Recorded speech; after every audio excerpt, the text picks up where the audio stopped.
Hello, and welcome to the Dead Dodge Garage.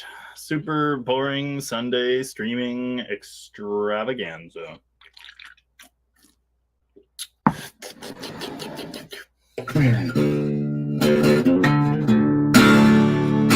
Who's ready for another copyright strike?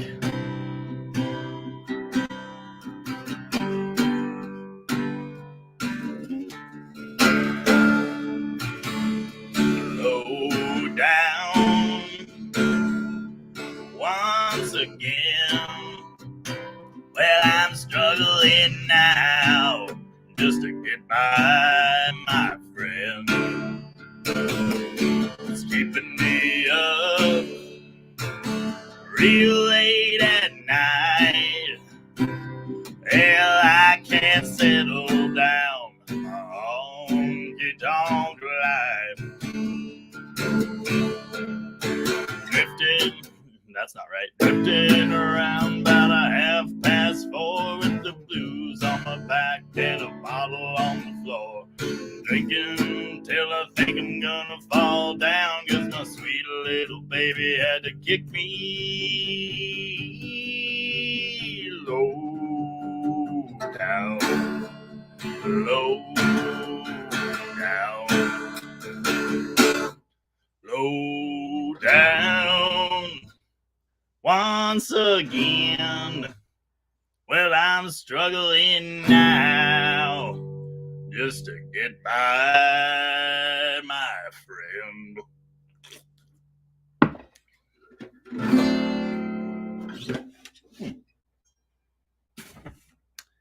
I ain't never played that song before. How's it going, everybody? What's good in the hood? Good evening, Rich.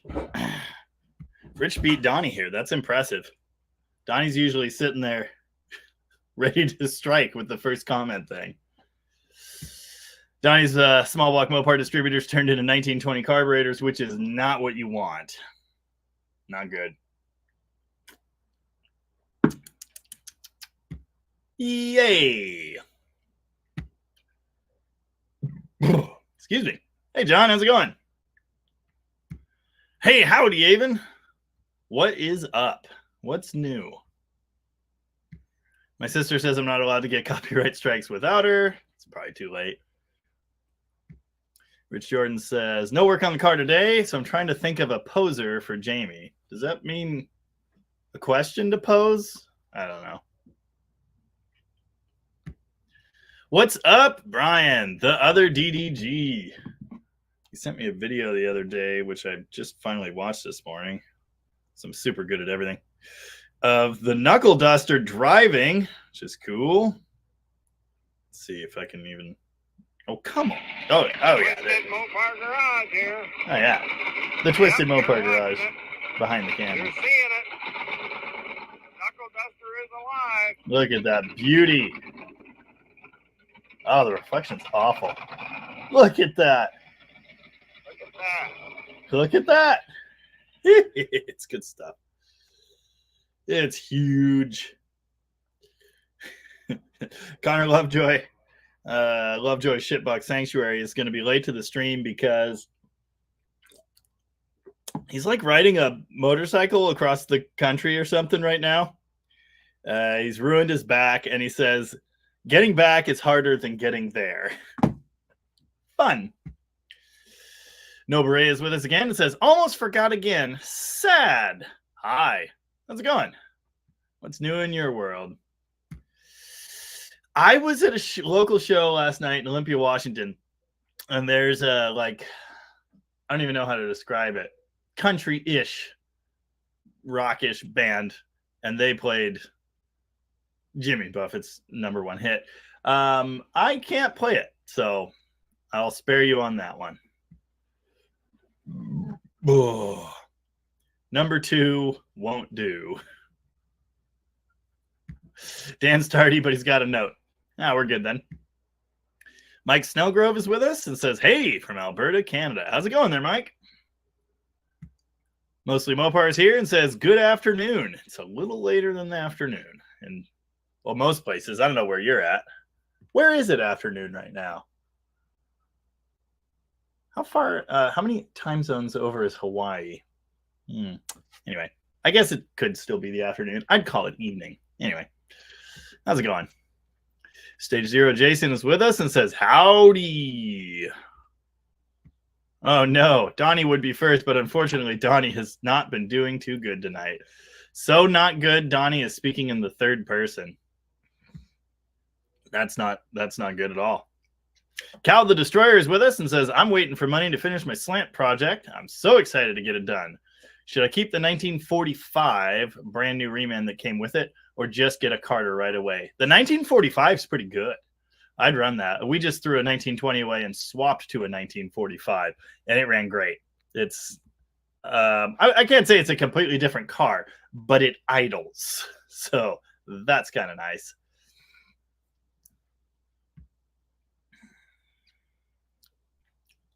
I don't get that one. It's up here.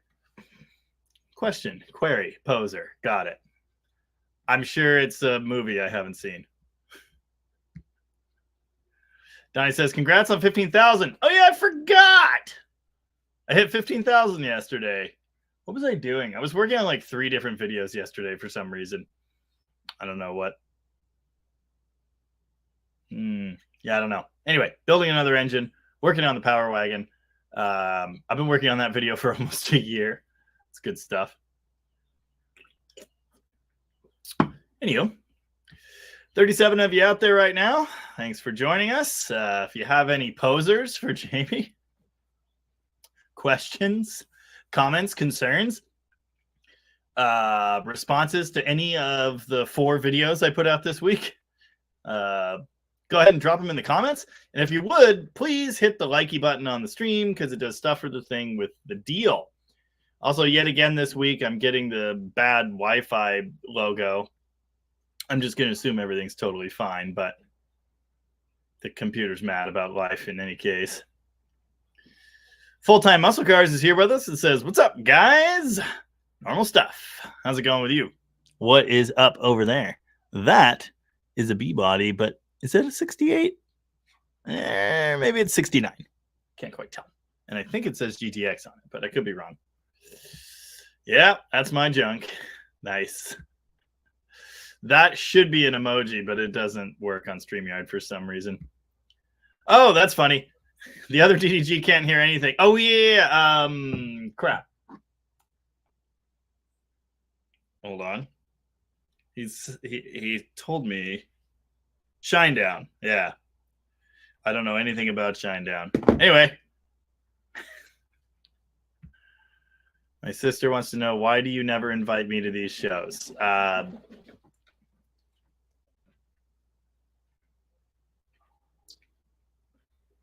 don't know, something about vomit. No Beret says, heater core, evaporator core replacement coming up on my 1996 Jeep XJ. Fun! Yeah, I assume that's a remove the whole dash type situation. At least the good news is you have a 1996 Jeep XJ. I'd love to have one of those. Aaron Lutz is with us again and says, hey, what's up, Jamie and everyone? Normal stuff over here. How's it going? Mostly Mopars in Georgia. It's 9 p.m. there. Yeah, I think most of the crowd, some of the crowd, the folks are, in the West Coast area like me, but I think more of them are in the middle of the country or even further over. So, yeah. I mean, it's Donnie's bedtime right now. Stage 0, Jason says, I think the Barracuda video was my favorite for the week. The image of you and your brother in the front seat made me chuckle. Even the wife was watching that one. I thought it was pretty good. We did like 4 different test drives, and it got better and better and better, and that was kind of fun. Of course, he started it while I was at Rocket, so I missed out on the first chunk of the project. And I was working on other things. Most of the time he was doing that, so I was like running back and forth. I was seriously filming like 3 videos at once, which is just stupid, and you shouldn't do that. But anyway, it was good fun and good payoff. It drove before, but it actually kind of really sort of drives now. Still needs more brake parts replaced. He really needs to swap to 10-inch drums or discs on the front. That's kind of a problem. But, you know, a disc swap would mean bolt pattern swap, and that's this whole other thing. So we'll see what happens with that. That's the sound of a duck flying onto my house. Anywho, yeah, I thought that one was quite good. So thanks. G-Bot Baluba says, I totally screwed up and tried to change out the windshield on the 64 440. Broke the damn glass. I'm taking it to a company in Weatherford, Texas to get it done. The windshield did come with the car. Gotcha. I've done that before. The first windshield I ever tried to change was in my 1974 Duster. And it's a gasket type. I didn't quite know what I was doing. And I was like prying it into the gasket, and I had some help, and my helper like left a plastic tool in. We were like wedging it into the gasket in the car, not the right way. Anyway, it almost went in, and then there was one of the tools we were using left in place, and it cracked. Then it went in very easily. Yep.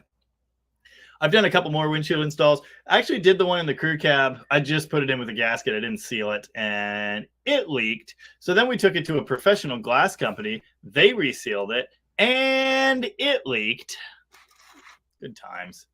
The lack of symmetry really bothers me, and I don't know how to fix it. Man. Lame. I've got all the lights on. We'll see if that changes anything as it starts to get dark. I might just become invisible, but we'll see. Anyway, the moral of the story is pay someone to do your windshields. That's what I got out of it. And Aaron agrees. 1945 is far superior to the 1920 junk. Yeah, I completely agree. I've had really good luck with 1945s. There's a B. Would you go away? Come on. Jesus. Danger zone, man. Oh, yeah, my hair's to that length where it just does crazy stuff all the time. It's great. Anyway, the 1945 on the Volare, we started the Volare and moved it into the shop to steal the exhaust, and it would barely run anymore. Turns out the needle and seat was just jammed full of like fuzz and hair and stuff. So I was cursing the 1945's existence until I found that. Of course, I didn't find that until I took the whole top plate off and looked and went, no, it's fine in there. Then I took the needle and seat out, which comes right out from the outside of the carburetor. Cleaned it, put it in. It gunked up again immediately. Cleaned it, installed a filter, put it back in, and it was perfect. Runs great now. Anyway, yeah, the 1945, in my experience, is quite good. I prefer the Carter. I just like them. The BBS and the BBD, you know, they're great. They're my favorites. But the 1945 is pretty good. Yay, 15K. Yeah. There are a lot of there's so much duck stuff going on. Dude, seriously, I don't understand. He's like perfectly washed out. That is a giant duck. But you can't see him at all. What a profound disappointment. Oh well. Anyway, Mike Snellgrove says, I've got a hydraulic flat lifter 440 with a big cam. It's super rattly from the top end. I was told it's normal for these. How normal is it? Shouldn't do that. No, it shouldn't make ticky noises at all. I don't know. Sometimes with pushrod length issues, you can have some noise, but it's not good. Hydraulic shouldn't be making noise. So no, I'd pull your covers and check.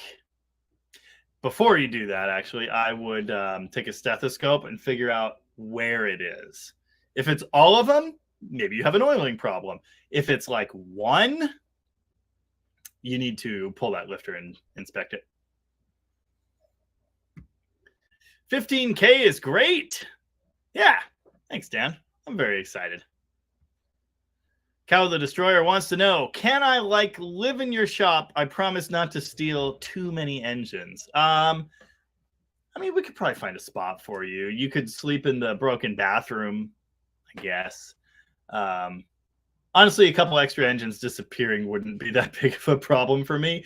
I showed my storage unit once. I really want to empty that because I'm still paying to keep it, which sucks. But there are like 8 to 10 engines in there. Is that right? I don't know, 10 to 12 maybe, and a handful of transmissions and other parts, Plymouth B-body quarter panels, stick swap setup for a second-gen Ram. There's a lot of stuff in there that I'm going to have to bring home. I've been selling engines out of there. I got rid of all of the third-gen Hemis. All of them. They're all gone. Every single one of them. I never want to see one again.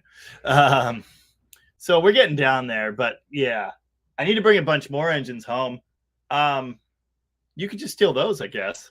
There's not much in there I need, really. Nobre liked, shared on X and Mastodon. Awesome. Thanks. Appreciate that.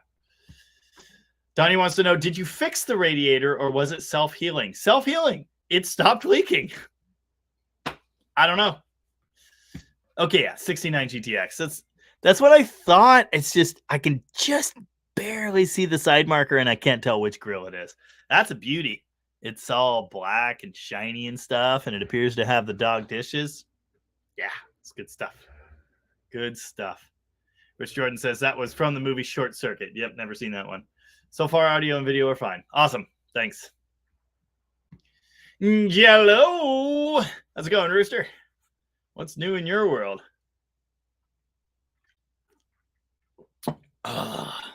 Lots of work, I bet. Joe, I'll put this up because Dust Devil Garage can't hear because he's at a show right now. I don't know if he's still with us or not, but there you go. Joe Filardi is with us and says hello from Stamford, Connecticut. Hello from Aberdeen, Washington. Quite far from Stamford, Connecticut. Donnie says Shinedown. Hell yeah. Jacksonville, Florida band. Rad. OGDC says howdy. Have a musical family. Dad was a famous jazz trumpeter. Brother played bass and sang on Fremont Street in Vegas. Little brother's a drummer, acoustic guitar, solo singer. Me? I have cars. Nice. I'm a lot more car than music at this point. I was all in on music I started gigging when I was 15. I just realized there's cat hair all over my computer. Started gigging when I was 15. At 10 years of shows, I went, I think I'm kind of bored of doing this all the time. So I slowed down a whole lot, and it became a couple shows a year at that time. Then we had our daughter. I took a break for that. It's just, I've never really been hardcore on gigging since then. I was playing with a cover band. We took the summer off and they found a substitute Jamie, and substitute Jamie wanted to be a permanent fixture in the band. So I just kind of bowed out. With all this YouTube stuff going on and all the other things, ducks. I don't have time for it. I just, the thought of having to go back to gigging all the time, just kind of like, I'm past that point in my life, I love recording music. I love playing, but I don't like gigging all the time. It's just work.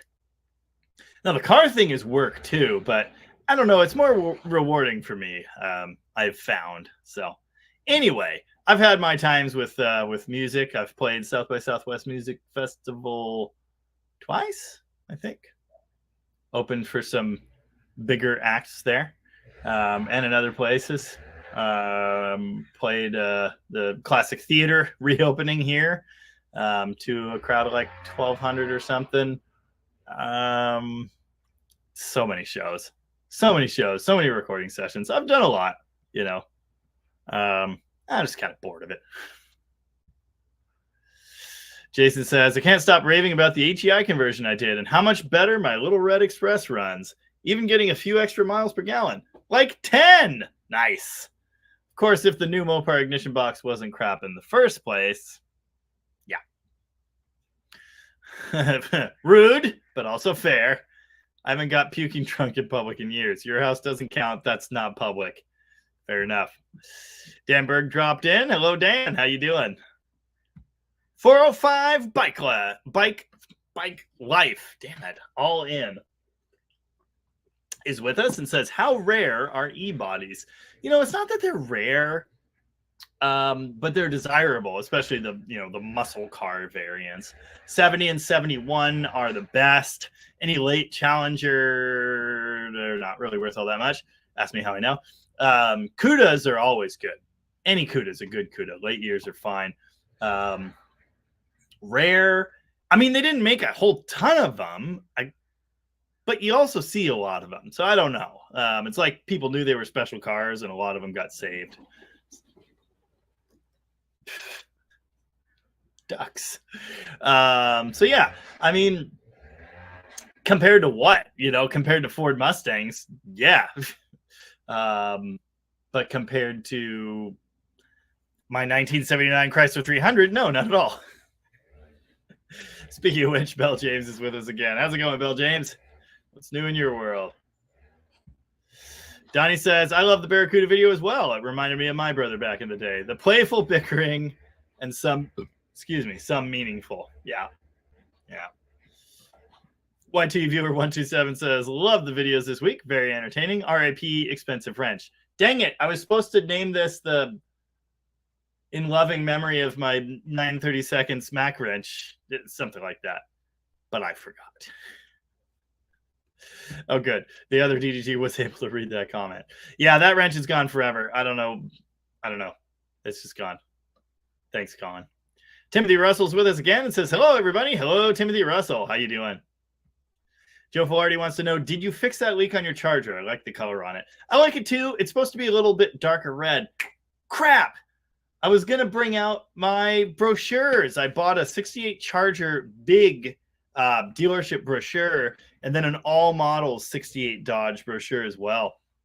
And they're super cool. But I forgot. They're in the house. Anyway, yeah, I like the color quite a bit myself. No, I have not fixed the leak. That Radiator, it's kind of funny. It's from our 1966 Coronet station wagon. And that wasn't a duck. That was an even stranger noise. I kept that Radiator for years and years. It's close to the right one for my 68, so I thought, what the heck, I'll throw it in there, but I do seem to recall it leaks. I had that Radiator repaired by our local Radiator shop, which incidentally I live right by now, but it closed like 5-6 years ago, or more than that, maybe. That's probably about right. Anyway, they repaired it. Didn't take. Got better, but still leaks.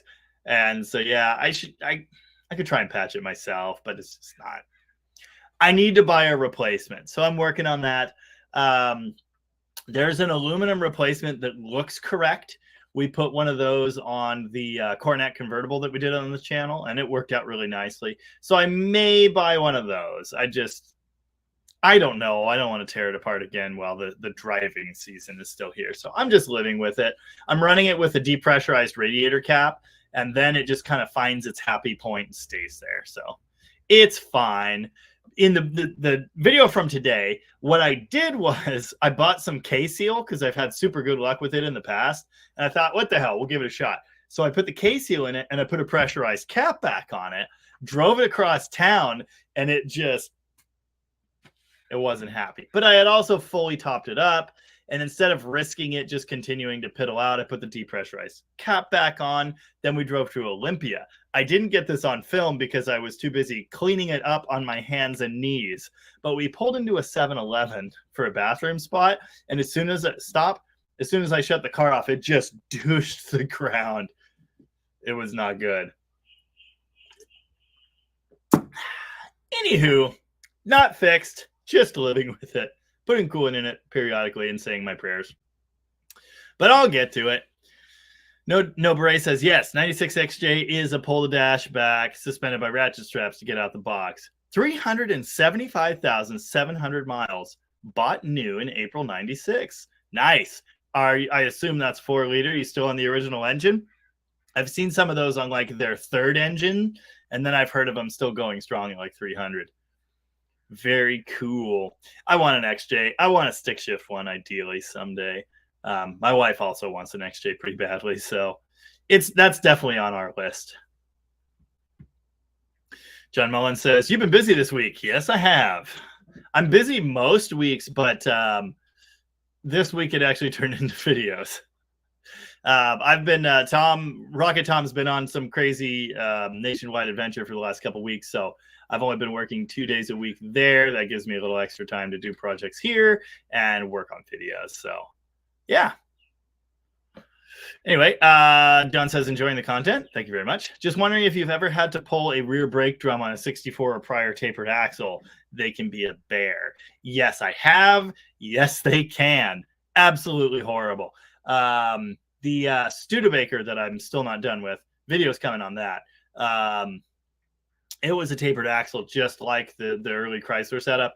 And, oh, God, that was not fun. Now, we converted it. They have a one-piece axle shaft, and then you convert the drum to a slip-on drum. So that's way better, but I had to take it apart, and that was just terrible. Not fun at all. Michael Nault says it pulls too much to the right. Someone else commented and said an old car that pulls just, I can't remember if it said automatic cornering or if it... it's a handling feature. I can't remember, but whatever it was clever. Oh, Aaron Lutz did say, of course, you could do a Super 6 BBD carb setup. And yes, of course you can.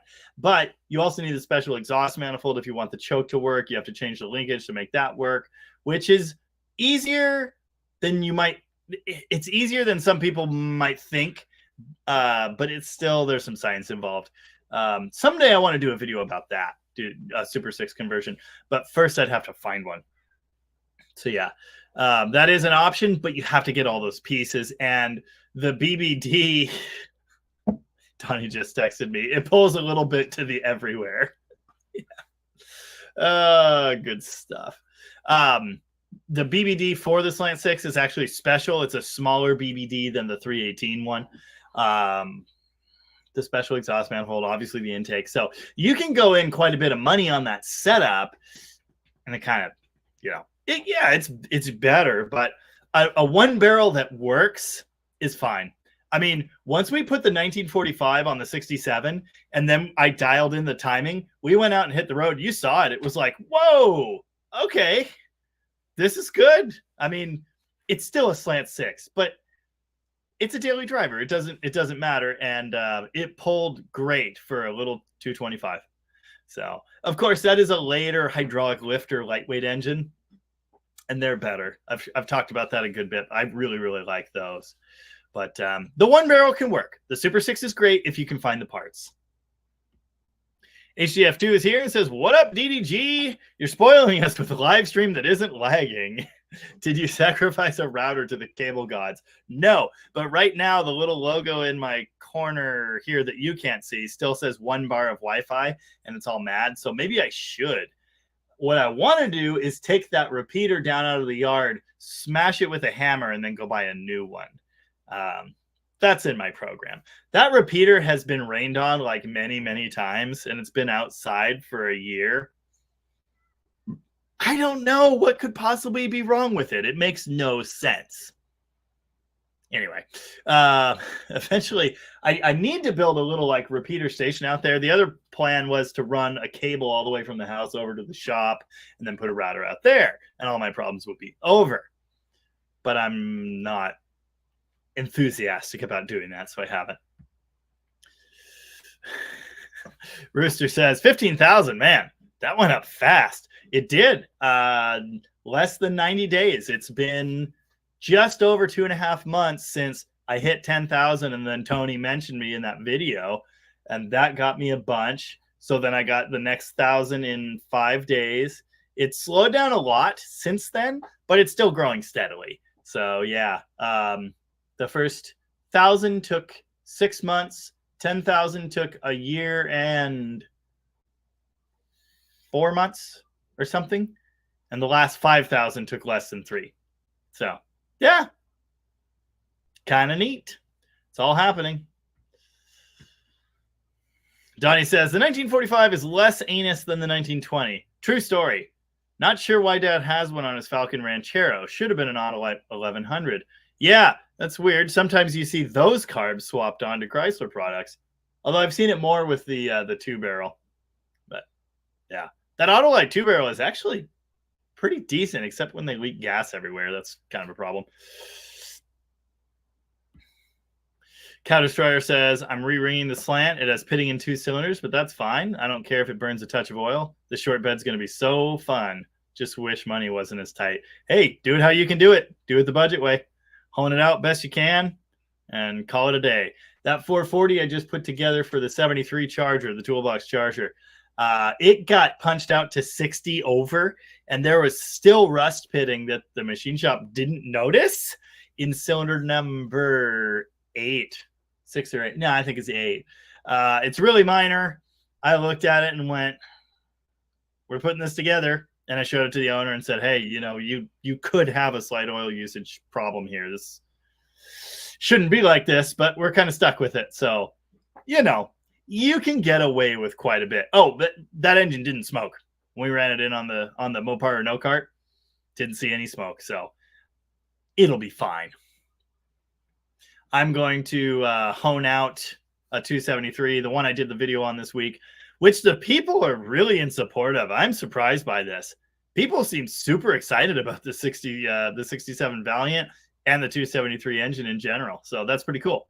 But anyway, I'm going to do a quick hone job on that. I don't care what it looks like when I'm done. I'm putting it back together.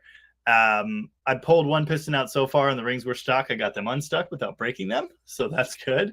Now I just have to do all the other cylinders. So yeah, a little bit of a moisture problem there. And one wiped out rod bearing, but the cranking rod looked good. So here's hoping it's all fine. Rafael Ramirez is with us. It says best gear reduction starter for Mopars. I mean, the factory one is pretty good, but if you want the mini starter, the high torque mini starter, you get that off of a late 80s to 90s Dodge truck, Ram Charger, Ram, second gen Ram truck, any of those. They're all the same for a while, 15 years, something like that. Those ones work really well. You have to take the little cable extension off to put it on a big block, and one of the wires ends up inside of an expansion plug, but it works. It's good stuff. On a small block or a slant, it's no problem. Rooster says, the big Chem 440 guy, you have stretched out rockers. Now, and that's a thought as well. It's not something I've had happen, but I mean, I've seen them worn and I've seen push rods punched through them. I've never seen them stretched, but yeah, you know, you want to check for play there for sure. I'd check the lifter, but yeah, anyway, Rooster says that's very common when you use stock stuff with big cams. Again, not something I've seen yet, but Rooster's done a whole lot more of it than I have. Altair Fiddler is with us. Altair Fiddler often with us here and in the comments section quite a bit today. And he says, I'm assuming I don't know. Dead Dodge G, thanks for showing that 68300. I predict if you do videos on it, they will jump in price to the extent I will never be able to afford another one. Then I will not do that. You're welcome. Rooster says it was 98 degrees here today and I wilted.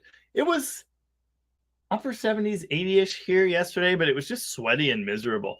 When we went to a show, it was still 80 at night when we got there, and it was just like everybody there needed to take a nap. My sister says that I've seen Short Circuit, but no idea. Mike Snowgrove says it's a rattle from the entire top pan. I had the lifters out. Cam looks good. Rechecked all valves. It's all good. Roller rockers. Edelbrock RPM heads. Runs on avgas. 8th mile bracket car. So roller rockers, so are they adjustable? Do you have them adjusted to around 0 lash or just a hair past? Maybe a half a turn past? I assume they are. Most rollers are. Yeah, I just wonder how far. Huh. I wonder where you've got your adjustment at. I wonder if another half turn or maybe even a whole turn down into the lifter, preloading the lifter would help. We've had engines like that. My brother's roller cam, it's a Magnum head on an LA roller block, and he had a push rod length mismatch. He changed something and it got better, but it's still kind of rattly. And it's not like your typical valve rattle. It's not like tons of play, that tick, pronounced tick. It's just kind of a cacophony.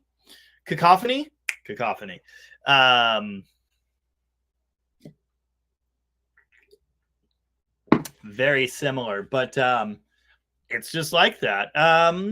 You just made me think of something else, though. Different engine, different time. I built an engine once with incorrect bore clearance. The bores were too big for the pistons, and it sounded very much like weird valve noise. And it was right in the valley area. It wasn't really a rattle, though, but I feel like it's probably what you're talking about. Someone that knew Chevys said Chevys sound exactly like that if you adjust the rockers too far. I don't know anything about that, but it sounded like a weird top end noise, and it was piston slap. It was all the pistons rocking around, which was cool. It ran kind of okay. Anyway, just a random experience from time. Yeah, I wonder what you've got your lifters preload set at. If you've got any preload or not, you might add some. I've set my adjustable arms up at 0 lash. That's how I have with hydraulic lifters, adjustable arms, set them up at 0 lash. The thinking there is you can't float valves because the lifter's already all the way out, so there's nowhere else for it to go. I have heard that can lead to the little snap rings popping out of the top of the lifter, which is not what you want. And that's kind of the reasoning for running a half turn of preload. I have my Demon set up that way with 0 preload, 0 lash, just snug. And it's got a little bit of noise, but again, it's not really a pronounced rattle. They are at 0 lash. Okay. Sounds like a bag of marbles, not a tick. Well, I don't know, just a thought, just worth it to see if anything changes. Preload them at half a turn. You're not doing much there. You're just compressing the lifters just that little bit, and see if it changes, and maybe go a whole turn if it improves but doesn't go away. And again, there you do have in theory a risk of at high RPM floating valves, but if the noise goes away, then you'll know. That's kind of what I'm thinking. So I'd say that is worth a try.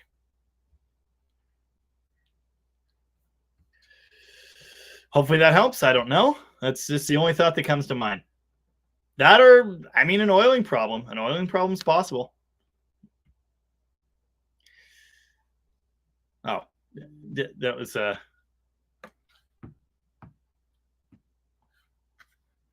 crosstalk comment, but Danberg said, good evening to all the some. We have a lot more regulars now. Yes. This is Donnie's answer to my sister asking how he's doing. He's been a little busy with hurricane recovery, so that's fun. Oh, wow. Ooh. That ain't good. Well, at least you made it. And the cars are okay. Mr. Bob is with us and says, happy Sunday fun day, y'all. Great vid with the 68 on the road today, buddy. Thank you. I'm going to be honest. I thought today's video was kind of a throwaway. I wasn't really I was running late, and it was more like, let's just get there. I filmed some clips on the road. I filmed some at the car show, but Aaron Lutz commented on the video instead of the live stream. That's weird. Comment ended up. Very interesting. YT viewer says there's something very cool about black and gold. Go Hawks. Is the Scat Pack B actually named the Rumblebee? I've read conflicting stuff while trying to prove that's what it's called. I don't think it was in the day. I think it was the Scat Pack B. I think Rumblebee was just the name of that pickup.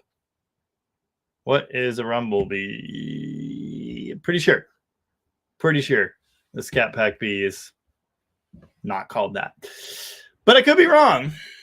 Anyway, today's video. So I half-heartedly made a road trip video and then half made a car show video and then put them together, and it worked out. It was a cool time. I just I wasn't focused on doing video. When I got there, it was just I was meeting people, which was cool. Austin was there to see his Challenger, so we were checking that out. We were talking to different people, asking questions about that. Went to see some swap meet stuff, although really there wasn't a whole lot, at least when I got there. Then I went and toured the show, and then I had to run back over to Tom's booth, and then I had to run over and look at a customer car there, and then I had to run back to Tom's booth. It was just like, whatever. So I didn't get as much footage as I would have liked. I mean, there were so many cars there. I just kind of filmed the ones that caught my eye. But anyway, the road trip was fun. Huffing all that Canadian smoke kind of sucked. But other than that, it was a good time. Well, and spewing coolant everywhere kind of sucked too. But that's part of the experience. Not bad. So yeah, thanks. Appreciate that. Danberg says 64 people. Yay. It's 77 now. Speaking of which, if you haven't hit like on the stream, please do that because it does stuff for the thing with the deal. David Bisnet likes that Barracuda. Me too. I liked it quite a bit. But it's not mine now. I own the Valiant. I stole the keys to that today and drove it.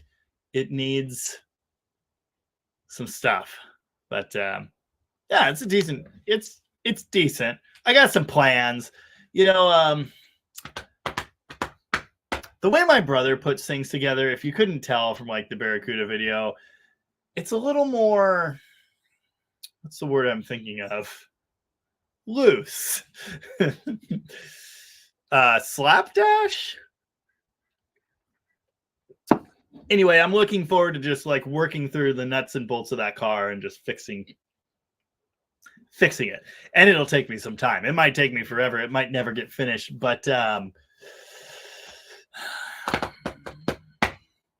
anyway, I'm looking forward to making it less bad. That's basically it.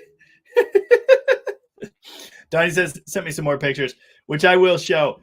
But he sent another picture on accident.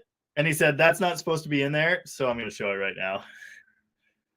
You'll be living in a van down by the river. And the raccoon will be stealing your hot dogs. It's good stuff. Anyway. The other damage. Oh, lovely. Water damage from raining sideways. Fun. Oh, good luck with that. Wiggy's here and says, howdy, y'all. How's it going, Wiggy? What's new in your world? 20 minutes ago. Nice.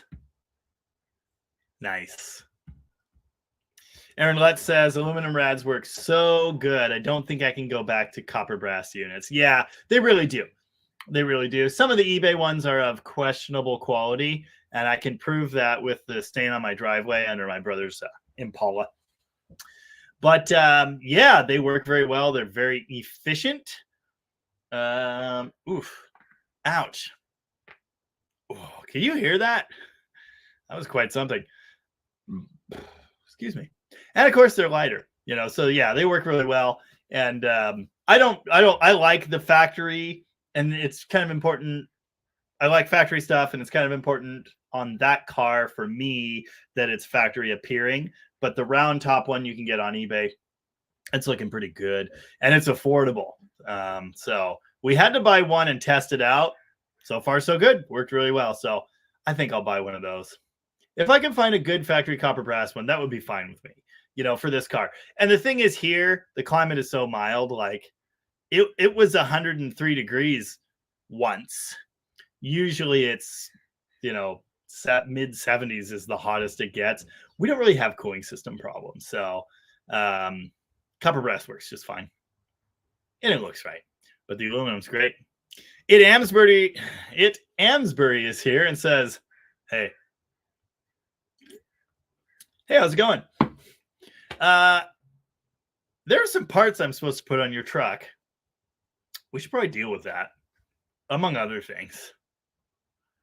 Donnie says, oh, yes, I would have dropped a video this week, but, you know, hurricane, surgery, busted pipe under the house, ruined the kitchen, and then Jimmy Buffett died. My apologies, folks. It's fine. You can only do what you can do. I mean, yeah, there's just so much of what you just said that's like, wow. I need to bank this week. I need to bank like 5 to 6 videos because apparently in a couple weekends, I'm going on a big crazy adventure.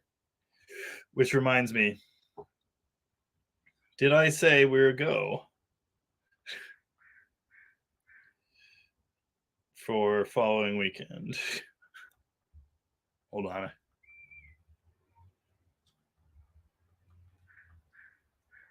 Anyway, I kind of mentioned this a couple lives ago. Can't remember. I have this big crazy road trip thing planned, and it's going to be an amazing video. It's an amazing car. Super cool dude. Yeah, I think you guys are going to like it. I'm going to like it. I'm going to enjoy every moment of it. So, yeah, that's coming up. So, because I'm going to be gone for an entire weekend, like this week and beginning of next week, I have to somehow come up with like minimum 4, ideally 6 videos. That'll be fun. Currently in my iMovie thing. Yes. Oh wait, that one went up today. Let's see. 1, 2, 3, 4, 5, 6, 7, 8. Although I'm not really counting that one anymore. 8 videos in progress. It's a lot. It's so much. Anyway. Noburai says, yes, my XJ is original engine. Nice. Very cool.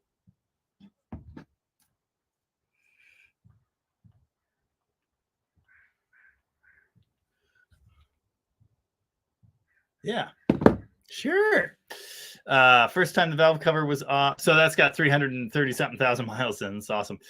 First time the valve cover was off was when I replaced the gasket last year. Velcro blue rubbery one. About to do the oil adapter this weekend. Yeah, they tend to puke from there in my experience. Very cool. Not cool. I don't know why I said very cool. I saw something shining or something. Oh, yeah, you saw the pictures. Okay, got it. Got it. We did that. Dan Berg says, Jamie, did I tell you my $200 Toyota has turned over 299,000 miles a couple days ago? No, that's awesome, though. Very nice. Very nice. Yes, it is the 4.0, 242 cubic inch. Unlike the 258. Slightly smaller. I don't know why it's slightly smaller. It just is. Blake dropped in and said, West Coast Wolverine. How the hell are you, buddy? Wolverine? Anyway. I'm good. How are you doing, Blake? Or how were you doing 20 minutes ago? Yeah, it's going good over here. All kinds of projects going on. Huge mess in the shop. Normal stuff. Good times. Green Weenie says, I think it's supposed to be sweet, but it's kind of sweat. Stacy's dropping in, says, good evening, y'all. Just popping in for a quick hello. Stacy is on a crazy adventure to Yellowstone right now, which is awesome. He said they spent like 8 hours driving around Yellowstone today. So very cool. We went there. I've got a really great picture of my daughter next to Old Faithful, which we almost didn't see because it's less faithful than it used to be. God, how old was she? 2 or 3? So it's been a few years. We were still in the camper van then. Must have been 2019. I think that was probably 2019. Anyway, very cool trip. Cool place. It was awesome. Some of the roads were torn up. Camping was insane, impossible to find. And there was wildfire smoke. So, of course, that's just a season around here now. But at that time, it seemed a little crazier. Anyway, hope you're having a good trip. Rich Jordan says, you're making me miss the 73 Swinger Slant 6 I drove for a few years when the Challenger rejected its rear block freeze plugs. Oh, I hate that. I did like it and wanted to Super 6 it, but sold it when I moved. Bummer. Yeah, the 73 Swinger that we had in the family for a really long time. And by the family, of course, I mean, my friend group. That's the one I've bought 4 times, or is it 5 times? I think it's 4, and what I've said is I'd love to make it 5 because I kind of miss that car, but it's also a total piece of garbage. Anyway, it was a Slant 6 for a long time. Was that one Super 6'd? I think it was. Yeah, I think it was Super 6'd when I got it. I can't remember. That's been a long time. But it must have been. That one wasn't a 1920. I think it was a Super 6. And yeah, it was a fun car. We eventually 360 swapped it, used a 904 transmission, kept the 7 1/4 rear, and it lived that way for years. It was super cool. I really liked that car. It went through several different iterations of ruination. I actually have one video on it on the channel. That's when, after we built it up as a drag car that we never finished. It was kind of like a V8 powered Plan Z Dart, same idea. And it was a total pile. It smoked like a choo-choo train. I had a single quad tunnel ram on it, which is a mistake. And but it did have aluminum heads, good engine that I had built, and I just sold it last year. So anyway, 73 Swinger, good stuff. I like them. I've got a 72 here right now. I started a video on that, but no time. That one's not even in the computer. There are like 4 more in my phone that aren't even really happening right now. Mopar 73 Duster's with us again and says hello from Memphis, Tennessee. Memphis, Tennessee.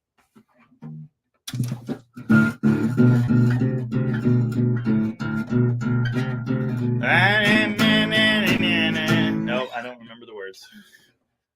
Memphis, Tennessee.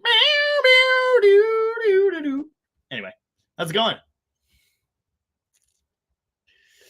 Cal the Destroyer says, I really want to see the 273 finished. I'm sick of 440s and 240s. Give Slants and 273 some love. 340s. Got it. Slants and 273 some love. Yeah, absolutely. I'm going to turbo a Slant. I'm going to build a just regular old pedestrian 273 for that Valiant. And I'm going to build a high performance one. I don't know when all these projects are going to get finished. I need to come up with, what I should probably do is bring my whole spare Slant 6 home to use to mock up the turbo parts. I could also just do it on the Volari. But yeah, I need to do exhaust side of that deal next, and then I'll be getting real excited to put it in a car. But yeah, everybody is like on that, for example, when I did the video about turboing the Slant 6, a guy was like, why don't you just turbo a 440? It'll make way more horsepower. Yeah, of course it'll make way more horsepower, but that's not the point. I want to see what I can do with this. First science. So yeah, I'm all in on that. And it's nice to know that the viewers are as well. Yeah, just the positive response to the 273 video was pretty surprising. There again, it was kind of a video I just put together real fast. It was a cool history lesson on Mopar V8s. I could use almost all the same things I said for a podcast episode. I need to do more of those history podcasts. I still can't go in my studio, but we're getting there. Flea season's almost over. I've murdered a lot of them, so I need to finish the job, and then I can go back in my studio and record more podcasts. So that'll happen eventually. But anyway, I killed 50 men. Donnie, you're out of control. Donnie's out of control. Yeah. Stop it.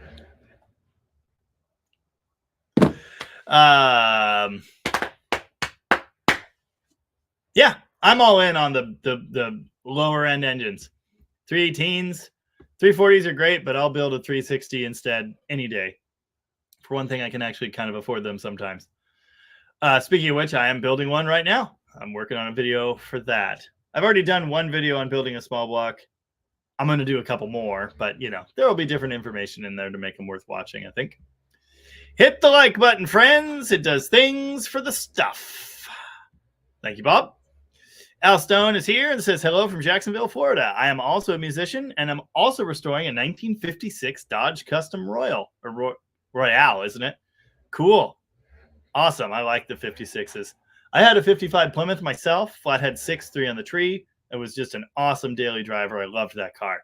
I've had a 55 New Yorker sedan, so I need to have a 55 Dodge. Now, I prefer the 56, but I got to have a 55. And I also still, I very much want to own a 55 Chrysler 300 as well. That is on my short list. And there's still one available. I'm not telling you where it is. It's very far from you, Al, so that, you know, that's not a problem. But we've got people here in Vancouver, and they don't need to know. But anyway, it's on Facebook. It's not a big secret. I really like the mid-50s cars. They're not my normal thing. My normal thing being late 60s, early 70s. But yeah, I'm a big fan. Johnny 5 is alive. It's from that movie I haven't seen that everyone else has, I guess. Full-time Muscle Car says it's 98 here in Wisconsin. Had some vapor lock issues. Solution was to park it. I have vapor lock issues. Well, no, I just a fuel boiling. Yeah, it doesn't vapor lock. Actually, it has twice, now that I think about it. My charger. It doesn't have to be 98 degrees for it to happen either. But yeah. Will C dropped in a bit ago and said, just got here. What up, everybody? How's it going, Will? What's new in your world? Winton Wright says, I've seen 273 cars outrun cars with 100 more cubic inches. I don't know why, but that little motor runs like a scared rabbit. 2 barrels and 4 barrels. Maybe it's a solid lifter cam. That helps for sure. But the thing is, the one that I've had all the experience with that really, really impressed me was the 68 hydraulic cam engine. And it was still great. I just love how those things run. So, yeah, I'm looking forward to it. You know, I think in that car, it's going to be great. It's not going to be a stupid amount of power. It's going to be a usable amount of power. And, of course, with a smaller engine like that, you know, full throttle, use all the power all the time.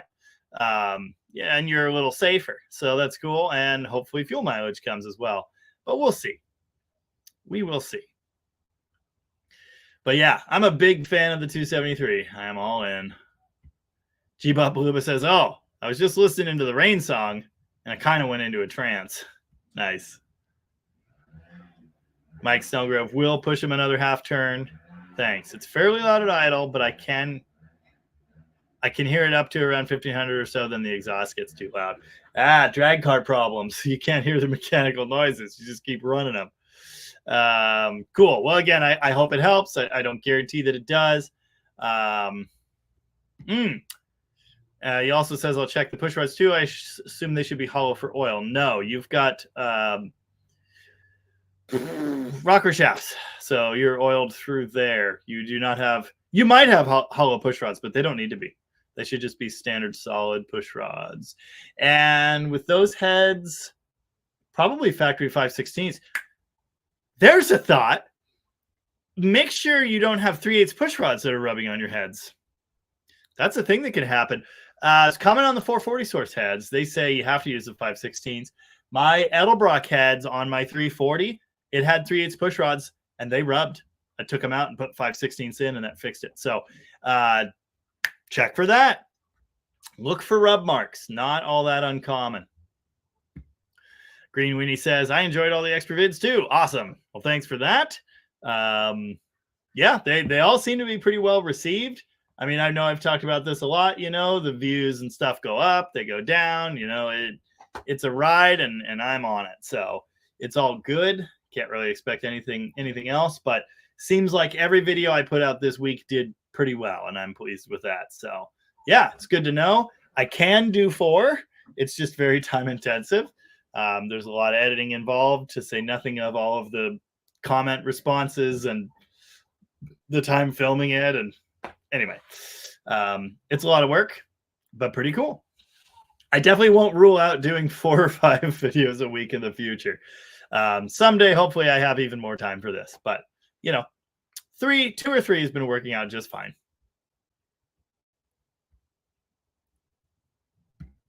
Will C says, would a standard bore 318 with a 202 valve head be overly shrouded? Thoughts? Yeah, I have thoughts. It's excessive whether it's overly shrouded or not. I don't know on that. Oh, cool. Nice. Guy commented on the video, Rick Stotts, and says, I was there. I have the orange and white Power Wagon W150 that's shown in this video as you were entering and exiting the park. Very cool. See you next year. I don't know specifics on that. How far? I don't know, but I'm going to say probably. It's a major problem on the tiny 273 bore. 318, less so, but, you know, they're still going to be shrouded. And the thing is, like, what are you doing with this engine to take advantage of all of that? It's probably excessive. it's probably a good bit excessive. Humongous ports with that smaller bore size, humongous port, big port head, and humongous valves, probably not really what you want. Usually for the 318 to work well, you need that port velocity. So yeah, I'd save those heads for a bigger bore personally and stick with something like a 302. But it might work. I don't know. I don't think you have to notch the 318 bore for physical clearance, but I could be wrong. It's nothing I've ever done. And looking at this 273, I've read about this before, and looking at doing that build is the first time I've ever had to even think about this, you know, because usually I'm playing with 360s and it doesn't matter. Just throw whatever on there. It's going to work. Okay. Aaron Lutz says you might need to notch it. But again, I don't know if that's for physical clearance or just to unshroud it. Not sure. Don't know. It's nothing I've ever done. You can get a good bit of pep out of a 318 without going to a 202 valve. I feel like it's probably not the way you want to go. And unless you're accounting for this with pistons or other science, you know, you're going to drop compression if you're putting a big head on there as well. So it's just not usually the combination you want. My friend Dave's here and says, loved the Barracuda video. More videos with Colin, please. Well, I'll see what I can do. He was on vacation this last week and just hanging around. So usually when I'm filming videos here, he's like at work or whatever. But yeah, you know, I always figured on having him on the channel more. I mean, from the jump, it was kind of supposed to be all of us together, but it didn't really work out that way. We did some videos together, but they didn't do well. Anyway, Colin will definitely be in more videos. Bell James says there's not too much new in the Oklahoma. It's just 100 degrees and sticky, sweaty humidity. That sounds like hell. I could use a couple of weeks of cooler weather. Thinking of trying to wake the 57,000 mile 318 in my Cordoba. Might be looking for advice on bolt-on wake-up stuff. Yeah. Yeah, you know, I've got some. I should do just a basic warm-up 318 build sometime. I will do that sometime. But yeah, 302 heads are great. I was just talking about those a minute ago. They're closed chamber. They'll have smog ports you got to fill, but it's not a big deal. So they raise the compression. They get you a nicer port, better chamber. That's a nice mod. Performer manifold. Perfect choice for doing something like that. Headers, if you want. Personally, I'm not big on them. The factory manifolds will do okay to a point. But yeah, Performa manifold, modest Carter Edelbrock 4-barrel. Yeah. Free-flowing exhaust rearward of the manifolds. True duals if you don't already have that. There are some things you can do, for sure. And you can always do a cam change. That's kind of bolt-on. Tan Tupper says, when I was still running a 273 HP based engine, it would routinely gap much larger engines. Lots of fun. Yeah, I'm looking forward to that. Not necessarily gapping fools, but I'm just looking forward to playing with it. I've always experienced 273s in a positive light. I've always thought they were quite good. So yeah.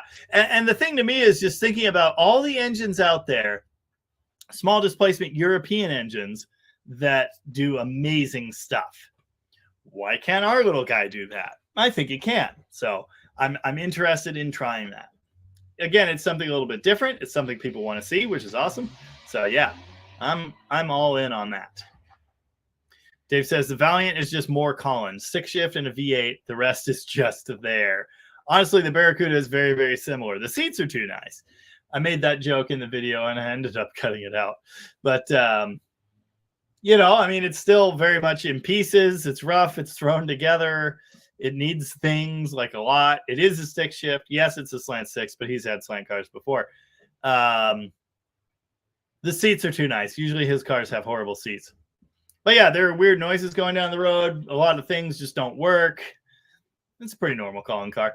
And of course, it looks like butt. It'll never get washed again. Yeah.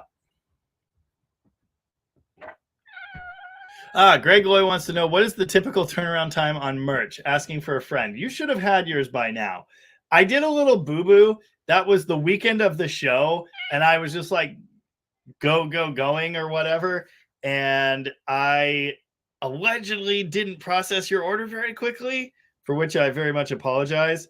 But I did like a week and a half ago, so you should have it by now. It definitely showed completed last I looked, so I'll just double check. No, I don't want extra security. I hate that. Oh, God. I'm not even going to be able to get into it. Such garbage. Shopify's mobile site just sucks.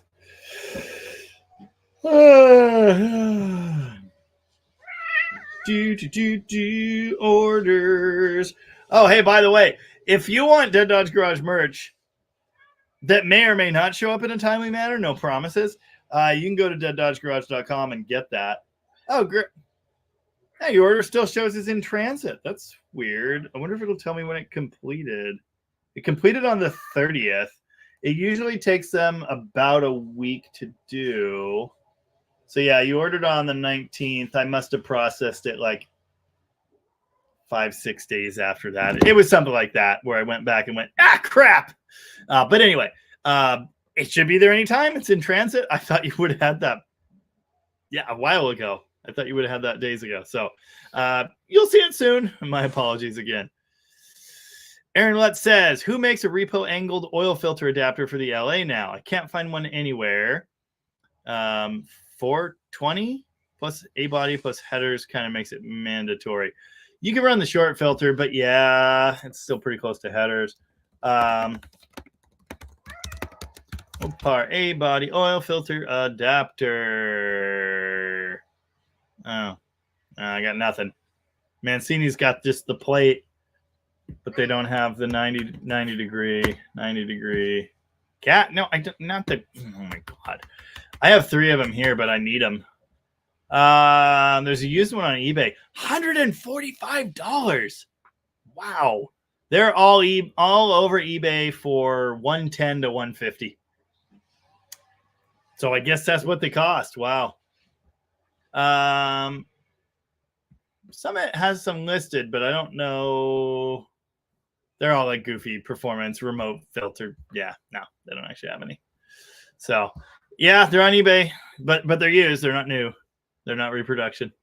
I save used ones. I wouldn't, get a used one. It'll be fine.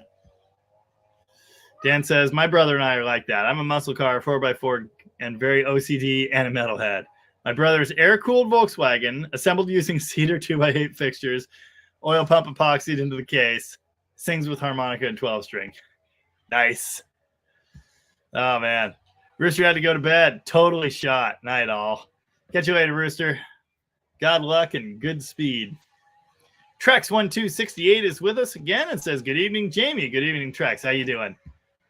Idaho Lineman dropped in and said, great to be on. Thanks for all the great videos. Looking forward to many more. Well, they're coming, Buster. Getting the 360 swapped into my 67 Coronet this weekend. Awesome. Sounds great. Keegan Hatchie dropped in and said, yo, what's up? How's it going? Oh, Rich Jordan says, by the way, Sleeper Dude did this move in to his new spectacular shop. Want so bad. Yeah, it looks pretty awesome. And mentioned you when they brought the Magnum Swap Mini Winnie in. So word got to him. Yes, he actually commented on that video like the day after I made it. 3 or 4 people commented. And so I actually had never heard of Sleeper Dude before. Like 3 or 4 people commented and said, hey, Sleeper Dude needs your help.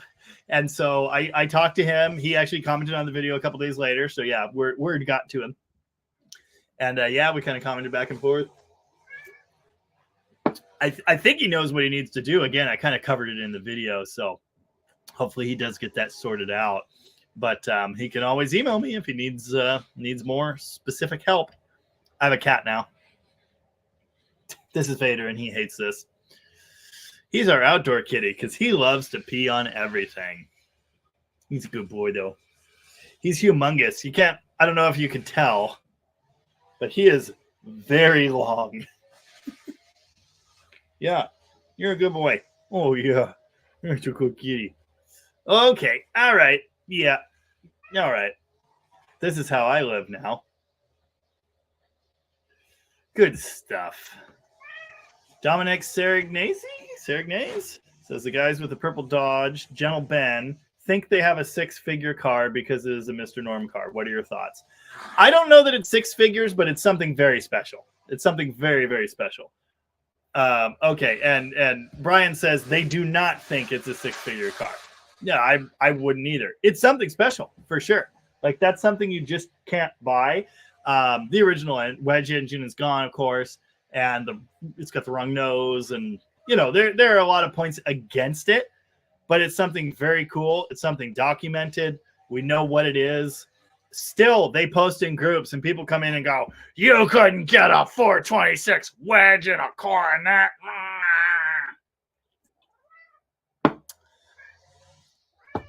It says it on the build sheet. Anyway, yeah, my thoughts are it's cool. It's super cool. I don't know what it's worth. I have no idea, but it is something very special. And I love that they've left it in its as raced configuration, and they're just kind of running it like that. It's really neat. Winter Jolt dropped in. Good evening, Winter Jolt. How you doing?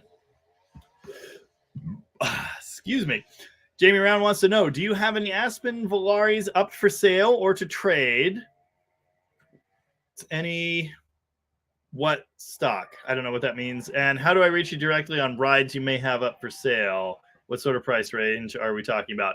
The only one I have is an absolute rusty piece of shit 1978 Volare, slant 6, 3 on the floor with no title and no exhaust system. It was shown in today's video. Sorry, yesterday's video, the Barracuda video. We stole the exhaust off it, fixed the carburetor. It actually kind of runs again. It runs on a gas can. Did I mention it's a piece of garbage? We did manage to get the driver's door open finally. I held the door handle and my brother horse kicked it like I did the passenger side. Worked. So that's cool. I'd sell that absolute hunk of smoking garbage for $800. I'd love to never see it again. But I'll probably be doing something with it if it does not sell. I've had a couple people, Dan asked about it, Danberg, but it's still here. So yeah, that's it. That's all I got. I don't know where any others are. There have been some on the FaceTubes marketplace, but not local to me enough, to really get my interest. And I don't like those cars really. I like them now as an affordable project. It's cool. If you want to build a car and an A-body costs $5,000, you can go grab a Volare. But prices are also coming down on projects like that. So maybe I'll be able to buy darts and dusters again. I don't know. We'll see. But that is all I have. I'd sell it. I'd trade it for something cool. You can reach me at Jamie Noise. It's Jamie. Well, you know how to spell that. NOISE @gmail.com. If for some reason you are interested in that car, I do have a Roadrunner spoiler for it. Just the trunk section. I don't have the ends, and I might like to keep that, but maybe I could include it, for the right deal. Mike Snellgrove says, actually, when I had them out, I did see some marks on a few of the push rods. Okay, yeah, you've got rubbing push rods. That is not uncommon at all with the aluminum heads. And they'll just kind of steel beats aluminum, so it'll kind of dig into the heads. In some cases, you have to clearance the push rod openings to clear those. So, yeah, you want the 3/8. They're strong. Oh, you see, okay. Your next question was, could it be better to clearance the push rod holes and keep the larger rods? What I was just going to say is the 3/8 are stronger, obviously. And if this is a drag car and you're screaming high RPM, the 3/8 is better. I'd say you probably do want to keep them. So it's probably worth doing. Then you're pulling the heads off. Yeah. It's your call. Again, the 3/8 is going to be better. You'll want that high RPM strength and stability. But if it were me, I'd run the 5/16. It'll be fine. If it were me. I've got 5/16 in my Demon, but I also don't spin it to 6,500 RPM. So, of course, you probably don't either. So, it's your call. It's your call. I like stock pieces, but yeah, your choice. You can always try the 5/16, and then when you bend the hell out of them, Clearance the heads. Donnie says, I still wonder why I only had spark when I was spinning the distributor fast in either direction, but I have a fix coming. Mopar electronic ignition sucks. Dust Devil Brian says, before you try to say they're just cashing in on the car, they're looking to sell it to the original owner's son for a very reasonable price. They could get a lot more of it from a collector. Good on them. They seem like straight up dudes. So I got nothing bad to say about them. I watched a few of their videos. I like their program. I've seen their posts on the B-Body page. I've commented on several of them. I like what they got going on. Aaron Lutz says, on the 202 valves, you might need to notch the 318 bore. Physical clearance, sometimes. Okay, got it. I don't know. That's not, again, I haven't done it, so I will take your word. Will C was thinking of using Edelbrock RPM heads on a 318. I've had a similar thought. I had a set of Edelbrock heads off my 340 that my genius idea was, yes, I know the valves are too big, but it would be really cool to drop these on the 273 just to see what happens. The problem is, when I got the heads off, I learned that there is a special open chamber Edelbrock Performer head for 340. And I didn't know that. And they were open chambers, and that's not going to work for what I want to do. I need the compressions. So I actually sold them because they're 340 only. I have no intentions of building another Performance 340. You can put them on a 360, but the compression is lower than it could be. If you want to put Edelbrock heads on a 360, you get the closed chamber. You know, you don't want to leave that on the table. So, yeah, I just sold them. I didn't care. I sold them. But I had the same thought. You know, the closed chamber Edelbrock head in theory would be a good fit in theory. But yeah, big valve and then big port. So I just don't know that it works out all that well. And here's the thing I've learned. The engines I've had with Edelbrock aluminum heads were amazing. And I thought it was all down to those heads. This is awesome. I'm going to put these heads on everything. They're fantastic. I don't care if they're $2,000. They're super badass and worth the money. Oh, awesome. Backwoods Performance dropped in the chat and said, I heard Ben is causing trouble, which means they might have heard all the nice things I said about them. How's it going, guy? Guys, whoever. Someone had a question, which I hope I answered favorably for you, which was, anyway, I got nothing bad to say about you, and I'll leave it at that. Super cool. Love what you got going on with that car. Anyway, so yeah, so I thought the best Mopar engine I ever had until I built my own was an aluminum headed 360, and it just blew me away. Well, all I'd ever had experience with before that engine were like warmed over 318s and, you know, a 360 here or there, but never an amazing combination. That one with those aluminum heads in a car with a 4-speed and 410s, I was like, holy crap, this is amazing. The Edelbrock heads are fantastic. This is the way of the future. Then I built my own 360 with just like nicely ported iron heads. And that engine runs better than the 340 I took out with aluminum heads. And it runs better than that engine I was just talking about. And I realized it's not that Edelbrock head that makes the difference. That Edelbrock head is good as it's cast, as it's made. You still have to check them because there are problems with them, casting problems and what have you. You want to check them. But in general, they're a great design. You don't need those to get the performance. You need a decent port job. You need a bit of compression. You need the right camshaft. But those heads aren't what make the engine. I have now learned that the factory iron heads with a little bit of breathing in the right place work great. So I am no longer the you need to go buy aluminum heads guy. I'm the stick with what you got and make them work guy. So that's just kind of my take on it. Your mileage may vary, but Aaron Lutz, who obviously also has some experience with this, says 188 valves work better with the 318. You get gains in CFM and keep decent velocity. And that I would agree with that. Everything that I know about these engines agrees with that. You know, you just don't need all that valve with a 318. It's not going to yield the benefit you think it would. You could make it work. I mean, if you were hell-bent on putting those heads on that engine, you could make it work. I just think you're going to lose velocity. You might get screaming high RPM, but it's not going to do what you think, what you want. And just because I'm scrolling down and checking things, that I'm right there with you, pal. And Hank Reardon says Magnum heads are a nice improvement on an LA. Yes, they are. You just got to make that setup work.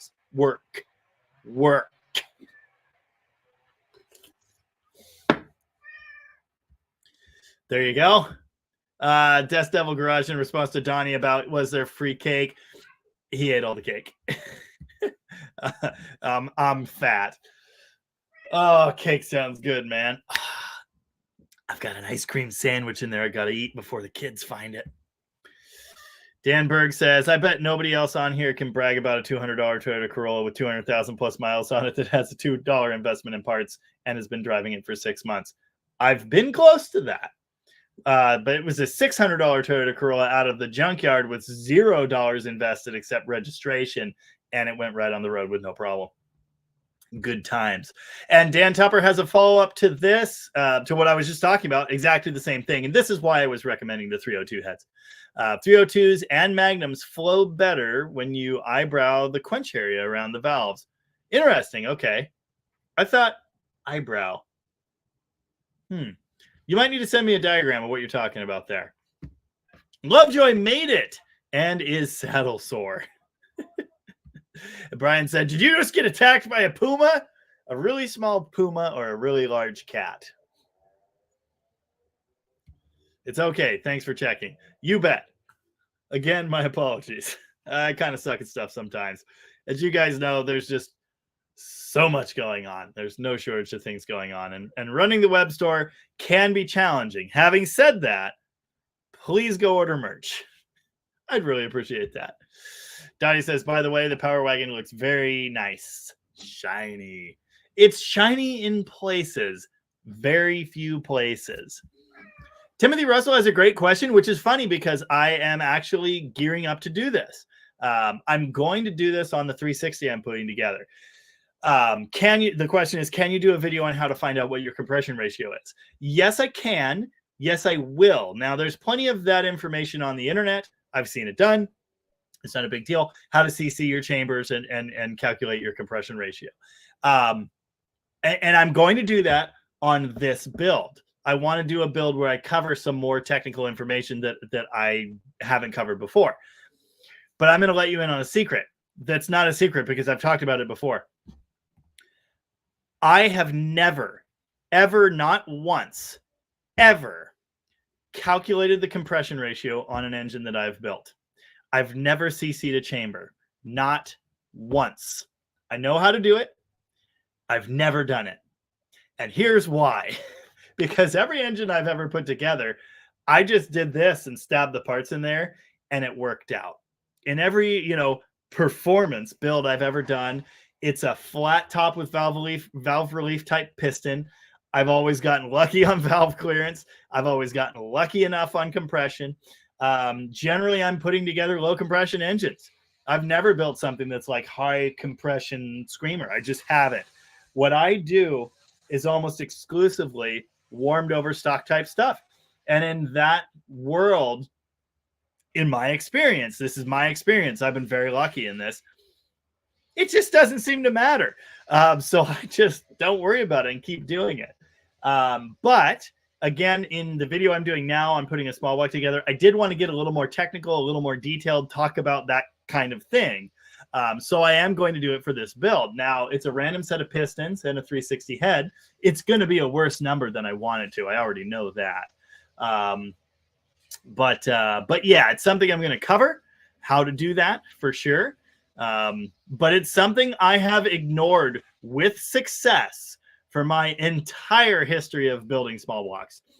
I just throw shit together and it works out.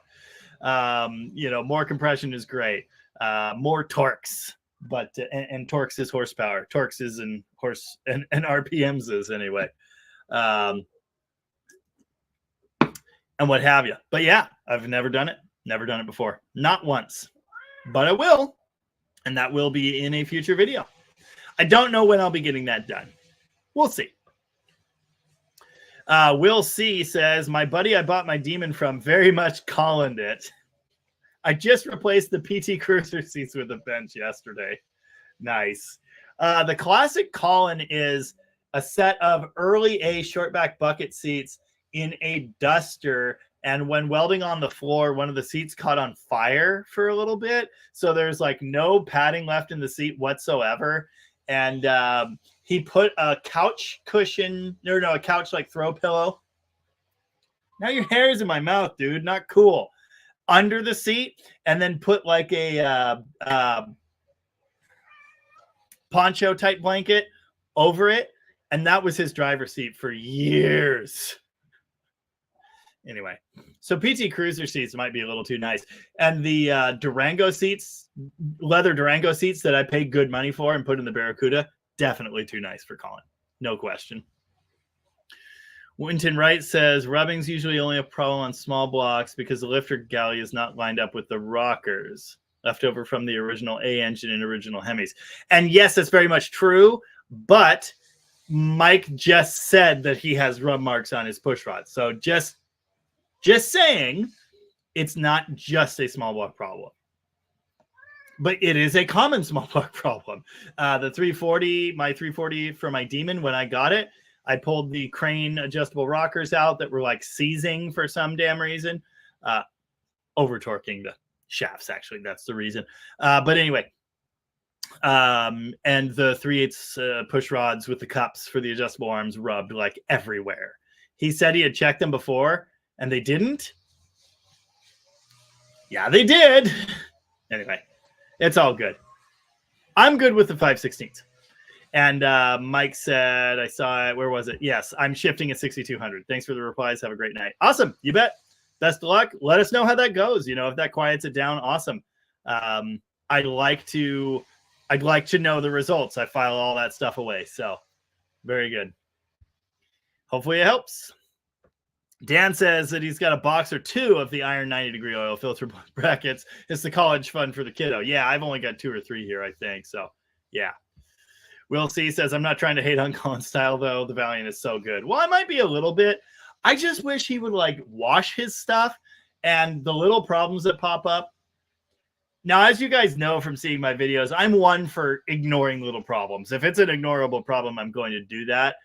I just feel like my brother takes it to the extreme, which is funny because he's accused me of building cars out of parts straight out of garbage cans in the past. And he's not wrong, but I feel like I just work through things a little bit better at times, but it takes me a long, long time to do it. And he just kind of lets things be. It's always exhaust leaks, crappy seats, rattle noises. The trunk in that Valiant has no trunk gasket. It has had no trunk gasket the whole time. So the trunk rattles around horribly and it sucks exhaust in. Just driving across town this morning, I was choking on exhaust. It's horrible. Holes torn in headers, bad header gaskets, you know, things like that would just drive me nuts. He just lets it ride. But having said that, you know, you want to see like a ratty muscle car guy? That's Colin. He is ratty muscle cars. So, yeah. Danberg wants to know, what about taking different parts of Chargers, Coronet, Valiant, Belvedere, and putting them on a different chassis? Well, I mean, it can be done. I actually had big visions for something kind of like that. I don't know if it's exactly what you're talking about, but I had a 66 Charger that needed some metal work. I didn't want to ruin my 66 Charger, but I did want to do this. So if I find a suitable car someday, I will. The cowl and the engine compartment and the wheelbase is all the same on a 66.7 Charger, and the windshield. No, sorry, the windshield's not. It's more curved at the top. It extends up. But anyway, it's very similar. It's all very, very similar to a 68 to 70 Charger. So what I wanted to do is take 68 Charger sheet metal, put it on a 66 car. You can bolt the whole nose on. That'll be easy. You can bolt the doors on. I believe everything lines up, but may require some modification there. You got to change the whole roof structure, the roof, the quarter panels, and then obviously the trunk support, the back end stuff is different, etc. You know, there are some things you'll have to change, but it's the same basic chassis. I wanted to do that and end up keeping the 66 Charger gauges, the 4 pods, because they are magnificent. Keep the entire 66 Charger interior. There is a guy that has put the seats into a 68 Charger, but I'm talking keep everything, all of it, and set it up so it still has the drop-down panel into the trunk. And instead of using the sunken in 68 to 70 standard window, use the 500 Daytona type window, or more likely a Vega plug. That's a vision I've had for some years. I'd really like to do it someday, but it would have to be the right 66 Charger. It would have to be trashed enough that I don't feel bad ruining it, because it would be cool. And again, you could take all of the interior parts and move them over to a 68, but also a 68 costs 4 times as much and up. So yeah, I've had ideas like that, but I don't know when or if that sort of thing will happen. Maybe someday. I'd love to build the poor man's Charger 500, but it's got to have the 68 grill. Otherwise, I'm not interested. But yeah, it's like a Johnny Cash Mopar. Nice. And I'll put that comment up on the board. Yep, Ben's causing trouble again. I was just talking about all the, on your posts on the B-Buddy Mopar group, all the guys going, that doesn't exist. You couldn't get a 426 wedge in that coronet. Nah, get off my lawn. I love it. I like what you got going on. I love that it still looks just how it did when you found it. It's awesome. I think it's really neat. It's a neat car, neat story. I dig it. And, you know, any younger guys kind of like myself, or even younger, as it seems like you are, doing cool stuff with old Mopars. In my book, that's all right. Aaron Lutz says, I love a good Slant 6 build. My first car was a 70 Duster, 4-speed with a Slant 6.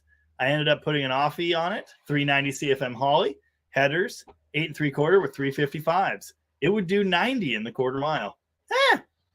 Cool. Yeah, I've never done an NA Slant 6 build. I'd like to. I've had plans of doing that. There's a Scamp. I've talked about it a bit. I'd like to acquire it, and I'd love to use it as my turbo build instead of one of these pieces of crap I have here. But it's a cool NA combination. It's got split manifolds. It's got a worked overhead, shaved, good bit. It's got a Weber on it, and it gets great mileage. It makes good power. Doesn't really smoke tires, as some Slants do, as I've proven, but it makes good power. It's a fun driver, and it's pretty nifty. But I've never put an NA Slant together for performance purposes myself. The best I've ever done was sawzalling the muffler off of my 73 Swinger. But yeah, I'd love to do one. I have a perfect 80s Slant 6 lightweight core to start with. I'd very much like to do that. Cuda, God damn it. Cuda 70 GT asked. Danberg already answered, but hey, Jamie, where about in Washington are you? I'm north of you in BC, Canada. I am in Aberdeen, so southwestern Washington. I'm like 2 hours from Seattle. I'm an hour from Olympia. I'm 20 to 30 minutes from the ocean, depending on which way you go. The mouth of Gray's Harbor is like right there, and I can smell the muddy banks of the Wishkah from where I'm at. Owen Hobbs says, oh, Ben over here causing trouble. We had to jump in the chat. Thanks for the defense, DDG. Cool. All right. So they got my thoughts on it. Very good. You guys are very welcome. Like I say, I'm a fan of what you got going on. The internet is full of haters. Maybe you've met some of the same ones I have. I don't know. But I get infuriated by some of the comments I see in groups. It's just maddening. So yeah, anyway, I, for some reason, occasionally feel the need to go to bat in the comment section and tell people to get bent in the nicest way I know how. And I'm happy to do that for you guys. So yeah, cool. Thanks for dropping in. Appreciate it. You. That's a really good typo, Dan. Nice. Winted Right says, do yourself a favor, and I think this is talking about remote mounting the filter in the forward part of the inner fender out by the wheel. That's cool. It's not a bad thing. I'm definitely not saying that's a bad idea. It's not. But personally, I don't like the idea of piping the oil all that far, and it's not stock. I'm as much as possible, I'm just such a stock or day two type guy. So yeah, in that application, it does make sense. Again, I'm not saying it's a bad idea by any means, but it's not my thing. Remote mounting filters, I'm not really in on that. And Brian's the same as me. I'll always come to the defense of a fellow muscle car misfit. Oh, hell yeah. I'll put that up one more time because it's hilarious. And so true. That's why you got to do the Magnum heads. Kudos 70. Oh, yes. Okay. Got it. Aaron Lutz says 318 heads can have 188s cut in easily. I don't know this by heart. Are all 302s the small valves, the 178s or whatever, or are they 180s? I don't even know. But yeah, I know you can do that. For some reason, I was thinking some of them had bigger valves, but maybe they are all wee ones. Oh, and Hobbs says, here at Backwoods Performance, we use cast heads and random lifters we can find that still work. These are my people. I knew I liked you guys. It's awesome. Donnie's got to get going soon. Have to get it to rested up to find the coolest channel. I apologize, but Donnie, those words didn't make sense in that order. Bell James says, I think there was a 318 four-barrel in the late 70s that had 202 valves, had to use modified retainer clips when I rebuilt the D500 heads. Oh, yeah. You were talking about that. Yeah, D500 was Bell James's first car, which is cool. 318 four-barrel. Yeah, it was the cop car. But maybe they did use the 360 heads. I can't remember. Yeah, I think they did. Isn't that what Donnie has? I'm pretty sure it is. It's got 360 heads fans factory. Donnie says, I have to get going soon to find the coolest channel. Well, good luck. I hope you find it. God luck and good speed. Never mind, I'm back empty-handed. Hey, Kelly Smith, how's it going? I saw you commented on, I think it was today's video before you dropped in, so thanks for that. Very cool.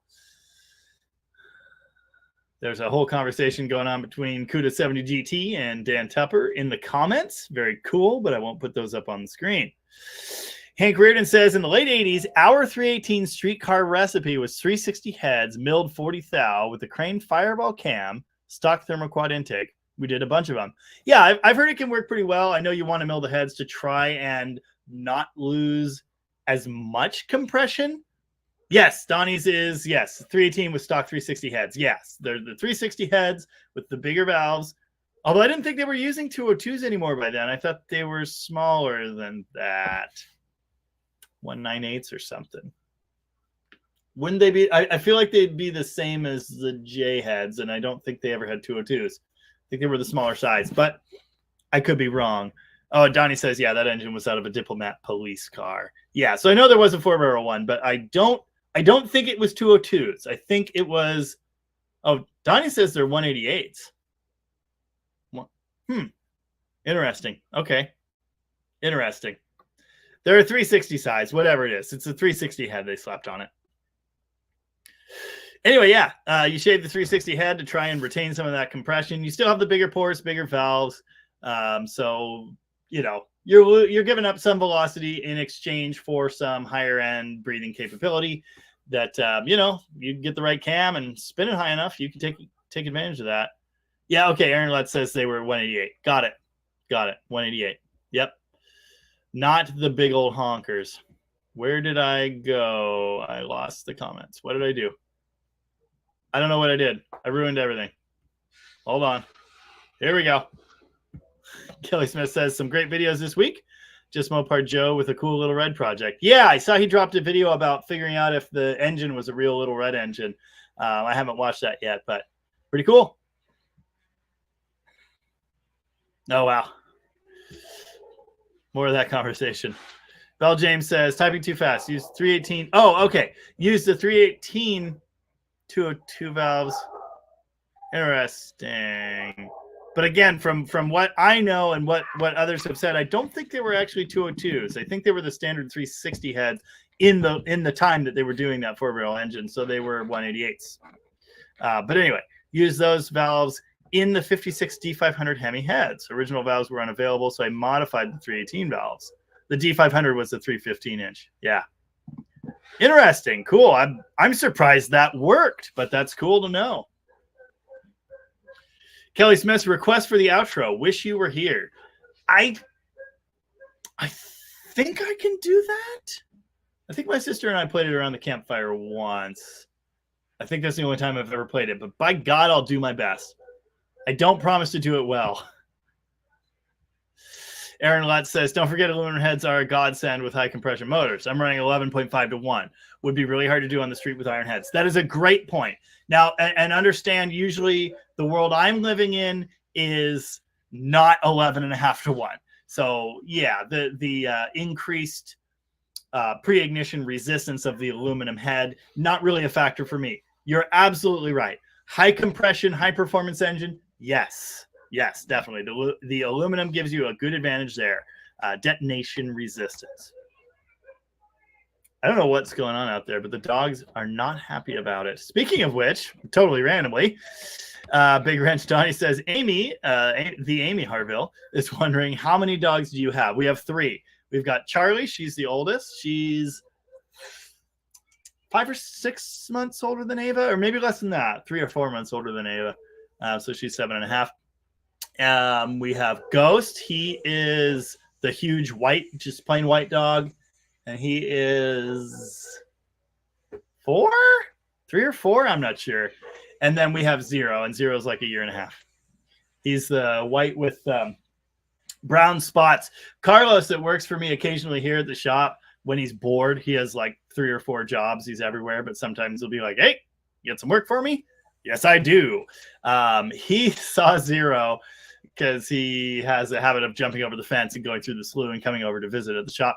He saw Zero and he said, you should have named him Beans. He looks like he's got little beans all over him. Kind of amazing.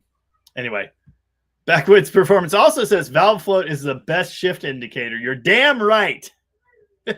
You're supposed to wait to shift until the valves come out through the covers and dance on the hood. Then you shift gears.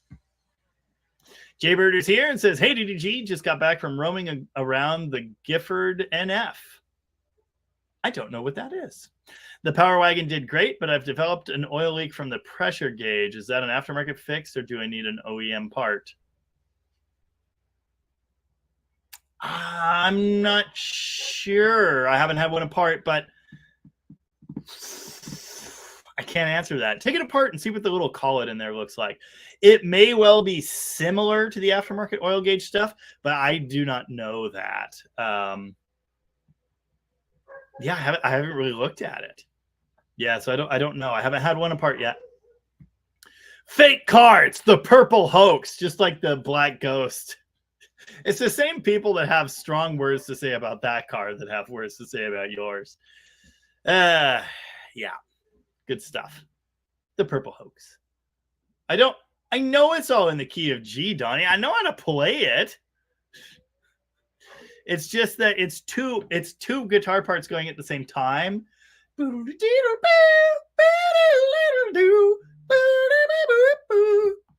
But Donnie's regaling us with his rendition. Well, let's save that. We'll save that for a minute.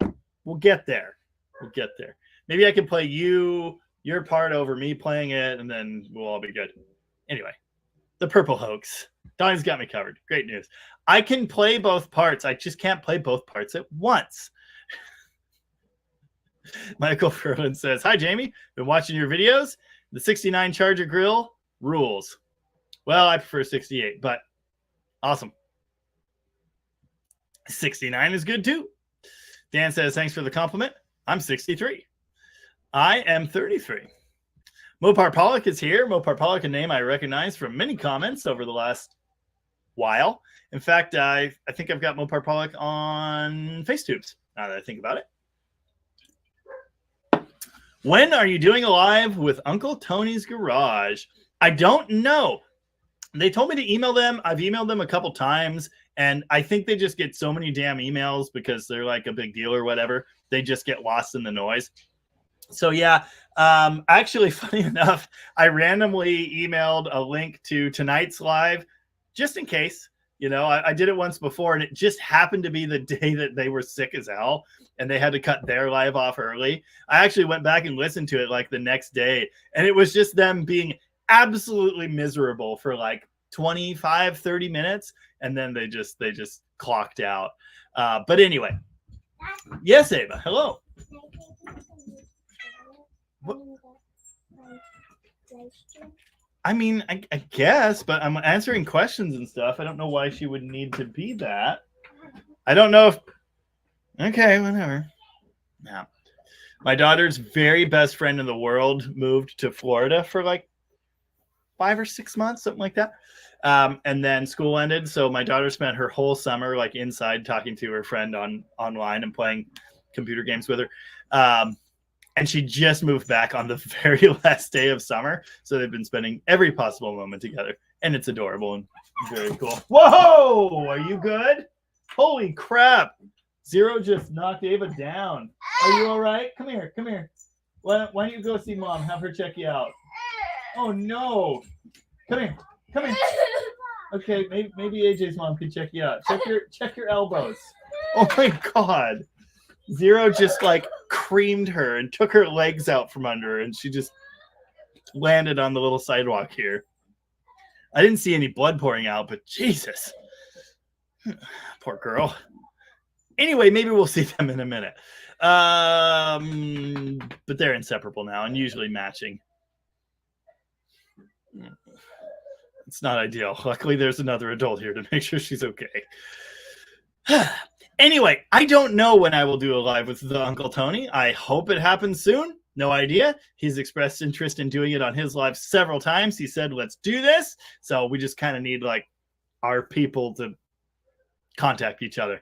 And by our people, I mean me, because I don't have any people, and Uncle Kathy. So yeah, I'll probably try emailing them again.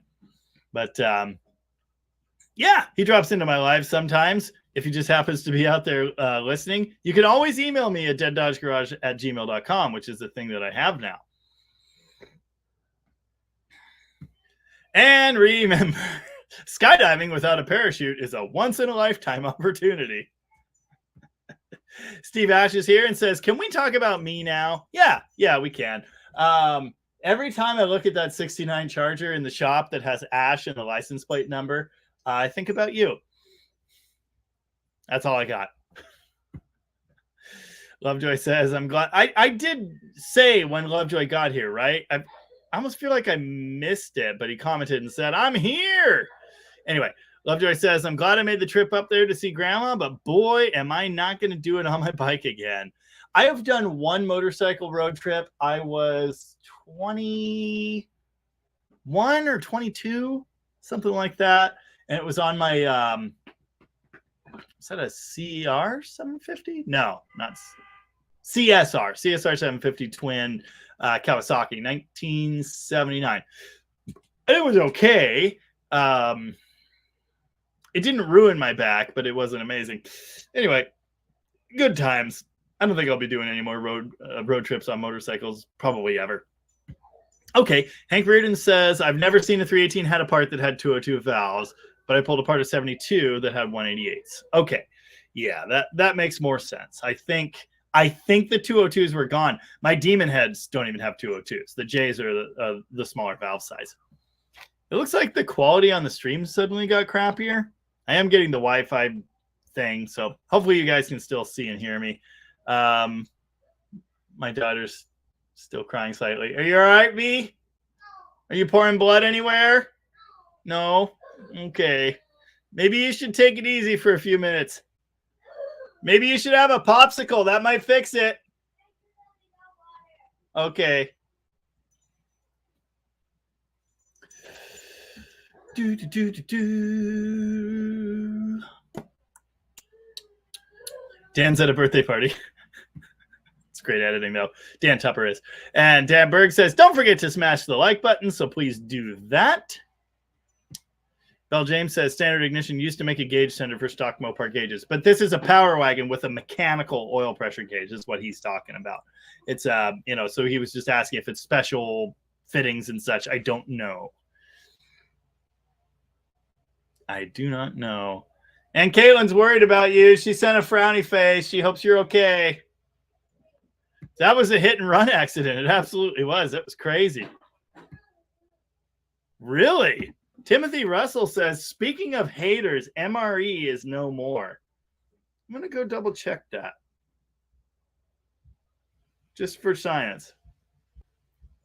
Wow. Huh. He's gone. Where did he go? Hi. Oh, is that your elbow? Is that what got it the worst? Oh, yeah. Yeah, you got some road rash, but you're not bleeding, so that's the good news. Hi, Vader. This is the Vader live stream. He's been on my lap for like the last 45 minutes or something. Zero, tell Ava you're sorry. Say you're sorry, dude. Not cool. I think he feels bad. He's checking to make sure you're okay. Look at these little spots. Do those look like beans to you? My friend said we should have named him Beans because he's covered in little beans. No, we named him Zero, but he just said Beans would have been a great name. Donnie, I'm not going to read that comment because that thing that you're talking about isn't supposed to exist. And if it exists, it might be found. You know what I mean? In present company, I can't talk about that. Winton Wright says 360 heads never had bigger than a 188. Even the 340 heads in 72 had 188. 71 was... You feel better? Awesome. I'm glad you feel better. Okay, give him the ice. Oh, is it? Well, you could just... maybe you could just... I don't know. Throw that in the garbage or something. Your call. Anyway. Bye, Ice. Winton Wright says 71 was the last year for big 202s. I don't think my 71 Demon's an original 340 4-speed car, and I don't believe it has 202s. I believe it's the smaller size. They're J heads instead of X heads.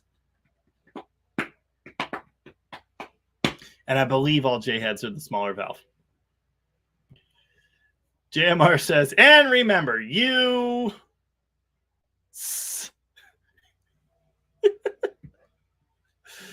Winton Wright says 318 leaving the 4-barrel police motors and truck engines never came with bigger than 178s and 150 exhausts. Yeah, that's what I thought.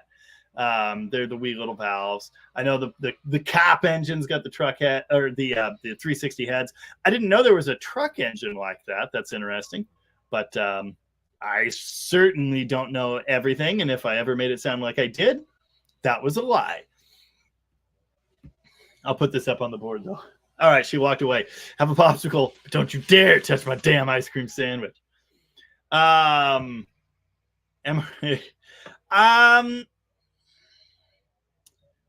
all right. You know what? I've talked about this a little bit. I have not mentioned the name at all. But seeing as how the channel doesn't exist anymore, we'll do it real fast because people are asking. There was a channel called Mopars Are Everything. And the troll that I have referred to about the kickdown thing, that every torque flight needs to be a full manual valve body, that guy, just ridiculous. Same guy, like all of the comments that I've complained about. Oh, JMR, I missed JMR's 273 comment. I'm going to go back and find it. Just a second. It might not have come through. That is a thing that happens sometimes. Hold on. Give me 1 second.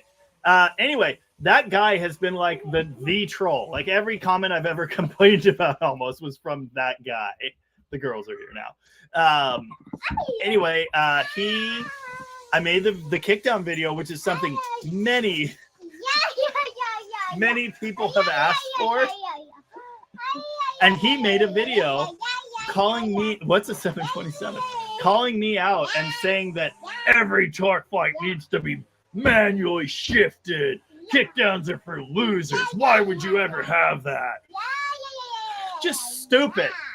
What about pickup trucks? What about daily driver Slant 6 cars? What about grandma's C bodies? Everyone needs kickdown linkage, unless they're a drag racer. It's just the stupidest thing ever. But he made a video and called me out and said that I'm the idiot. Yeah, I'm the idiot.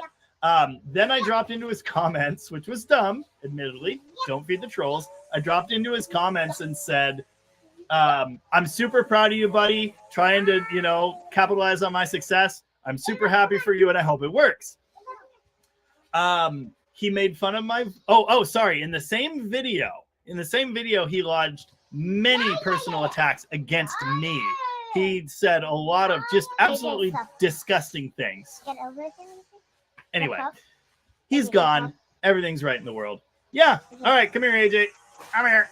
Oh, wait. Why are you over? Come on. You come on the other side. I can't. Come here. Come here. All right.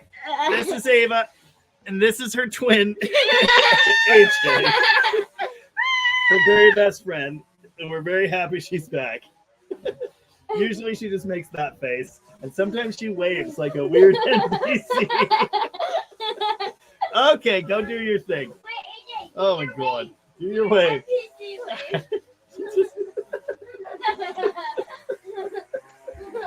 All right. Okay, we did it. You were on the live. All right, go do your thing. I got to wrap this up. Can you guys hear the weed whacking? I bet you can. It's ridiculous.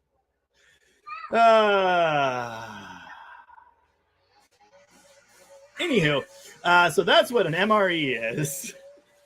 And I, for one, am glad we're past that point in life. I'm going to go back and look for JMR's 273 comment.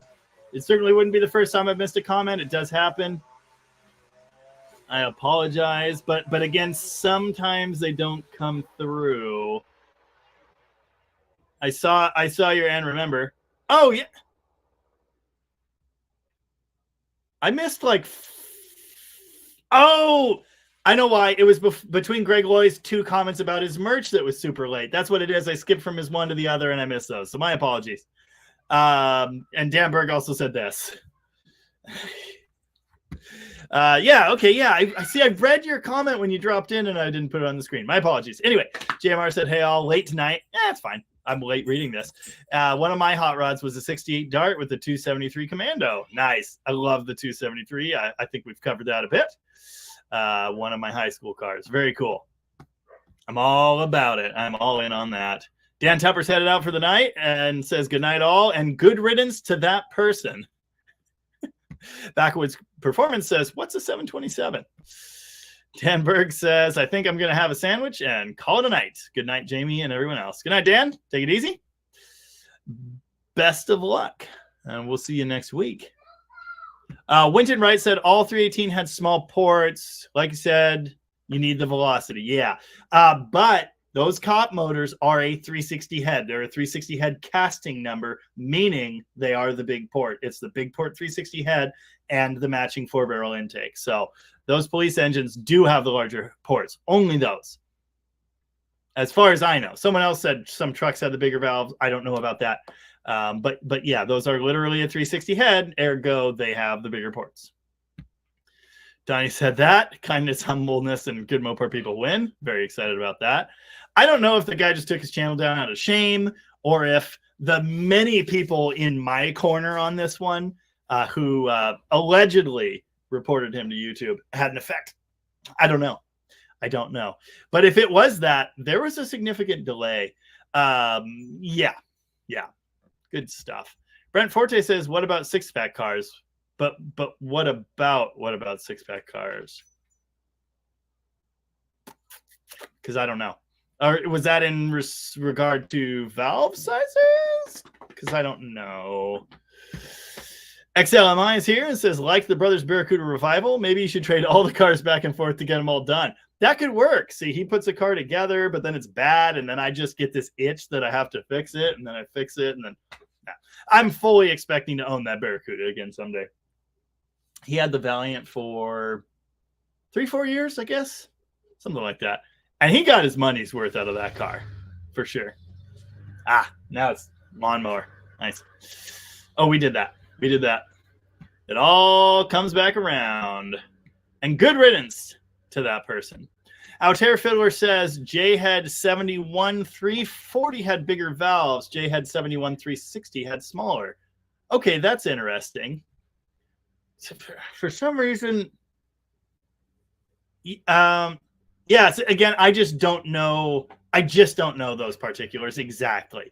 I thought that mine had the smaller size, but those heads are actually still bolted onto a 318, and it's still a Dale's house. So I have not actually looked. I don't know what size it was. So if it's 202s, great. Frankly, I don't care. Either way, I'm putting them back on the 340.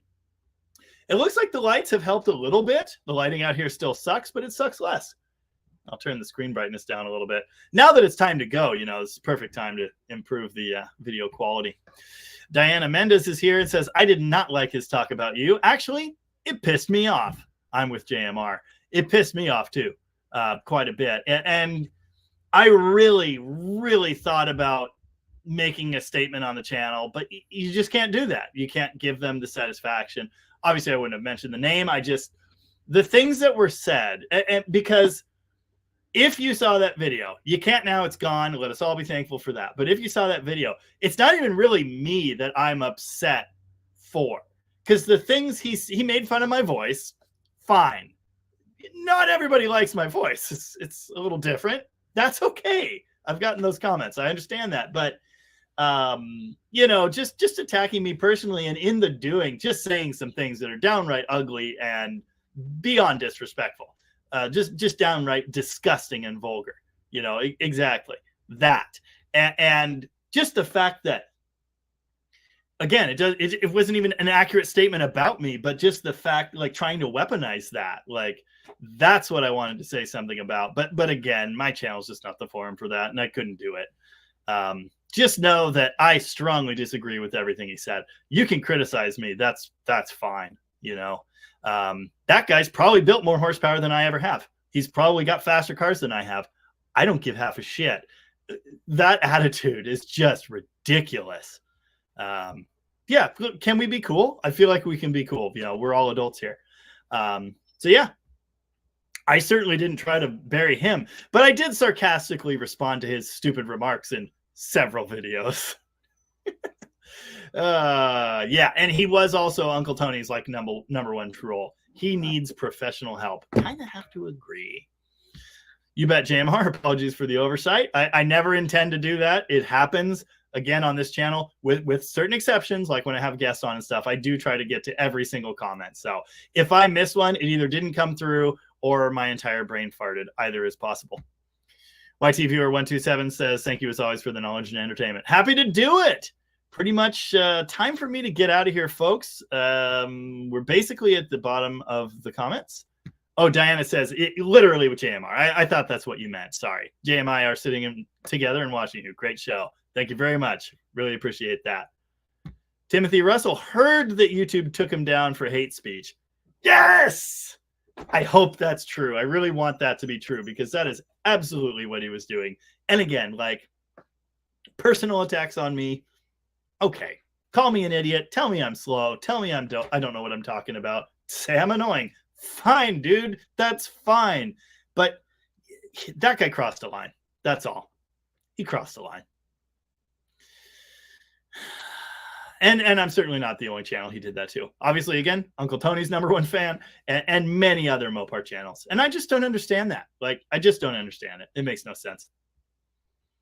All Classics Restoration dropped in and said, good evening, Jamie, DDG gang. Sorry I'm late tonight. I think beer had something to do with it. Oh, Donnie checked. Where do we learn that? Johnny says, just checked. It was hate speech. Yes! Bit of a delayed reaction, YouTube, but thank you very much. I appreciate that. Cool. Good. That's awesome. I love it. It's well-deserved. You know, again, like, criticize. Fine. If that's what you want to do with your channel, criticize. But when it gets to just pure hate, I just absolutely disgusted by that. Oh, apparently you can Google that. Cool. Good to know. I'm going to do that later for my own satisfaction. So thanks for letting me know. Jagged Edge says, if I wanted to put Edelbrock aluminum heads on my mild 318 truck engine, would a simple Keith Black 167 piston swap work well? No matter what you do, the valves are just too big. It's kind of what we've been talking about this whole time. You may run into literal physical interference with the bore. And I don't know that to be fact, but it has been said by a commenter here who's been there. I haven't been there, but I know they're big. Whether they hit or not, they're just too big for the 318 bore. If you bore the ever-living crap out of it, you know, then you'll have some space. But personally, mild 318 truck engine, you could do quite a bit with stock 318 heads or upgrade to a 302 closed chamber 318 head from the late 80s. And you're going to get a lot out of that. And frankly, for a truck, for something you need torque in a way, it may perform better. You know, the Edelbrock head is going to give you better ultimate power potential, but you're not really able to take advantage of that with that 318. So, and in a truck, ultimate power potential is not what you want. Torque is what you want, you know? So, again, there may be an actual physical bore clearance issue. So it doesn't matter what piston you put in if the valve is going to run into the bore when it opens. So again, that's something that you will want to verify yourself. But I know it could be an issue. Rich Jordan's out of here and says, have a great evening. I'll come up with a poser next week. Sounds good. Good night, Bell James. It's about that time. Ben Forte says bigger valves, yes, and more compression, question mark. With the aluminum head, yes, but again, it's just the size thing. If we're still talking about 318s. Wow. Bask in the excellence. Don't mind if I do. This channel doesn't have any content. No Pink Floyd. Yeah, we're running out of time here. I got to get to that. Timothy Russell says, great, we can all put our kickdown linkage back on. Cool. All Classics Restoration uploaded his Mopar Nats video this week. Awesome. I haven't seen it yet. If you guys haven't checked out his channel, you should go do that. Very, very knowledgeable guy, putting a lot of good info out there. So check him out. And he's not exclusively Mopar, but there's Mopar stuff going on. We did that. Very cool. I like that. And JMR piped up to say, yep, Diana's my car girl. Very cool. Congratulations, you guys. That's exciting. I love that. Idaho Lineman said, glad I could make it. Great show. Thanks for being here. I appreciate that. Ralph Nagy is here. Ralph Nagy being the owner of the 69 Charger, who I mentioned in today's video. He said he'd be here, and by George, he is. So thanks for joining us. Ralph wants to know, are the W2 heads on a 340 the holy grail of heads? Yes and no. They have, excuse me. They kind of solved the pushrod clearance problem. So the inlet, the intake runner is much, much better on W2s. That's the main magic behind them. Big valves, I'm sure, but big honking runners that can actually flow better than most small block heads. So yes, they're very good.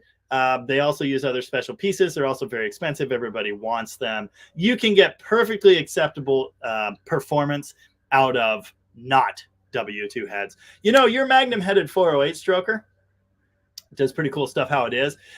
So, you know, again, you can get a lot out of more normal heads that do have the push rod clearance problem. The W2 is great. I've never played with any. I just haven't. You know, they've never been in my world, but yes, they are supposed to be very, very good. Aaron Lett says, great live stream. Look forward to next Sunday. Thank you very much. Lovejoy's going to sleep, and we'll see you later. Aaron, Lovejoy's going to sleep. Bike and I went 3 rounds. I'm still not sure who won. I don't think it was me. Patrick Ramberg says, good morning, time for coffee. Good luck with that. Tara Fiddler says, I've seen other channels that simply made fun of successful channels. Some have thousands of subscribers. It is depressing and scary because I think of posting videos myself.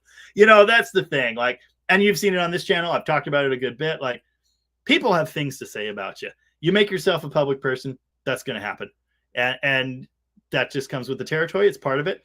It's fine. It's when it crosses that line into just downright like offensive and disgusting. That's not cool. So yeah, it could happen, but people are always going to have dumb stuff to say. You know, if you want to do this, you will have that. I've had tons and tons of people say I'm annoying. My voice is stupid. I don't know what I'm talking about. I need to go back to school. It happens. It happens. So yeah. Apparently in 83, there were 318 4-barrel Dodge trucks. Interesting. Yeah. I've never seen one, but I believe it. All right. There's no need for that stuff in the car community. You're damn right. What? Oh my God. I'll put that up on the board while I try and remember how to put. Oh, by the way, Wish You Were Here is actually in E minor, but it's a lot of it is based on the G. Wait, is it in? No, hold on. What? Can I have your phone? No, Why? because I said. You aren't using No, it I am using it right now. Thank you. after you're done? No, Why? after the live stream. Yeah. Oh, that's way better than I could do.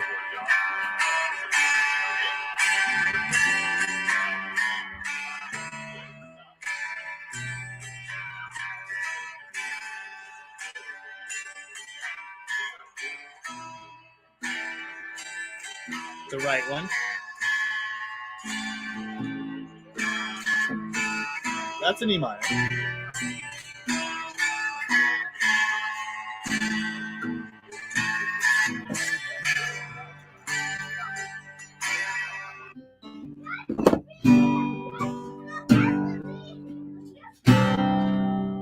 I can't play it there. My guitar is in a weird tuning. It always is. It's here on my guitar.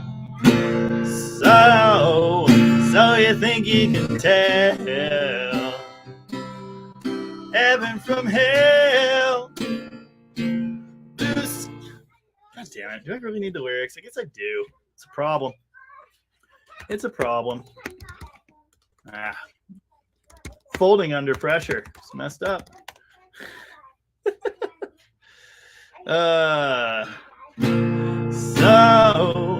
So you think you can tell heaven from hell, blue skies from pain? Can you tell a green field shit from a cold steel rail? Smile from a veil. Do you think you can tell? Did they get you to trade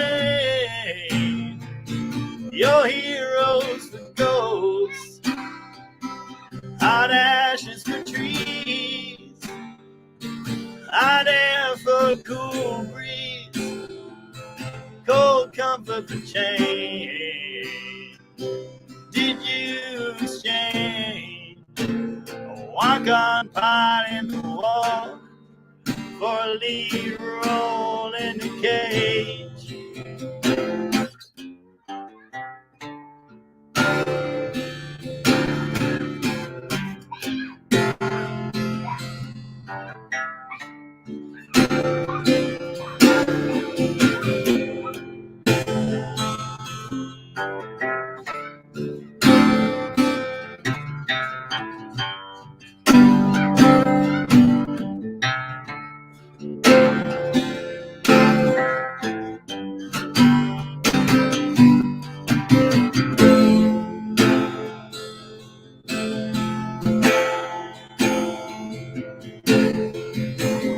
How I wish you were here.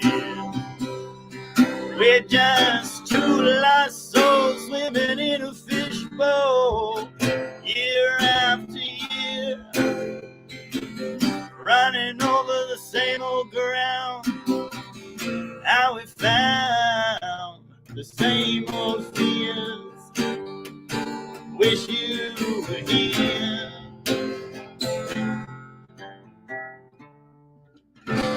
I've only ever played that once before. You know, it's always best to learn your hard lessons live. Hey, that was me. I need Donnie here, then I could do that much better. All right, folks. Well, Jaybird, last question. Any updates on the rocket schedule? Haven't heard from Tom in quite a while. Yes, we are very, very nearly done with the Red 71, and the convertible is out of there. So we should be moving back to other projects very soon. Looking forward to it myself. I'm sure you are as well. And I'll put that up as well. Haters come with the territory. They absolutely do. They absolutely do. And again, That's fine. You know, that's part of it. And you can't let it get to you. All right, folks. Yeah, listen. Have a great night, everybody. Thank you very much, Luis, and everybody else for hanging out. Yeah, I totally agree with that. Totally agree with that. That's been exactly my experience. And Shopcat also just wanted to say hi. Got some good news last night. Sale of our place is final. Moving to a new place in October. Awesome. Congratulations. Oh, Blake Gaddis. Yes, I know this. Yep. And thanks for that. I've actually talked to him in the comments, but my channel was mentioned on Sleeper Dude's channel, which is awesome. Very cool. He's kind of a big deal. Thank you very much, everybody. Hopefully that wasn't too horrible. Hi, Ava, wherever you are. All right, everybody. I am out of here. It's time for dinner. So take it easy. Thank you very much for joining me. And I'll see you next week. Bye-bye now. Loved it.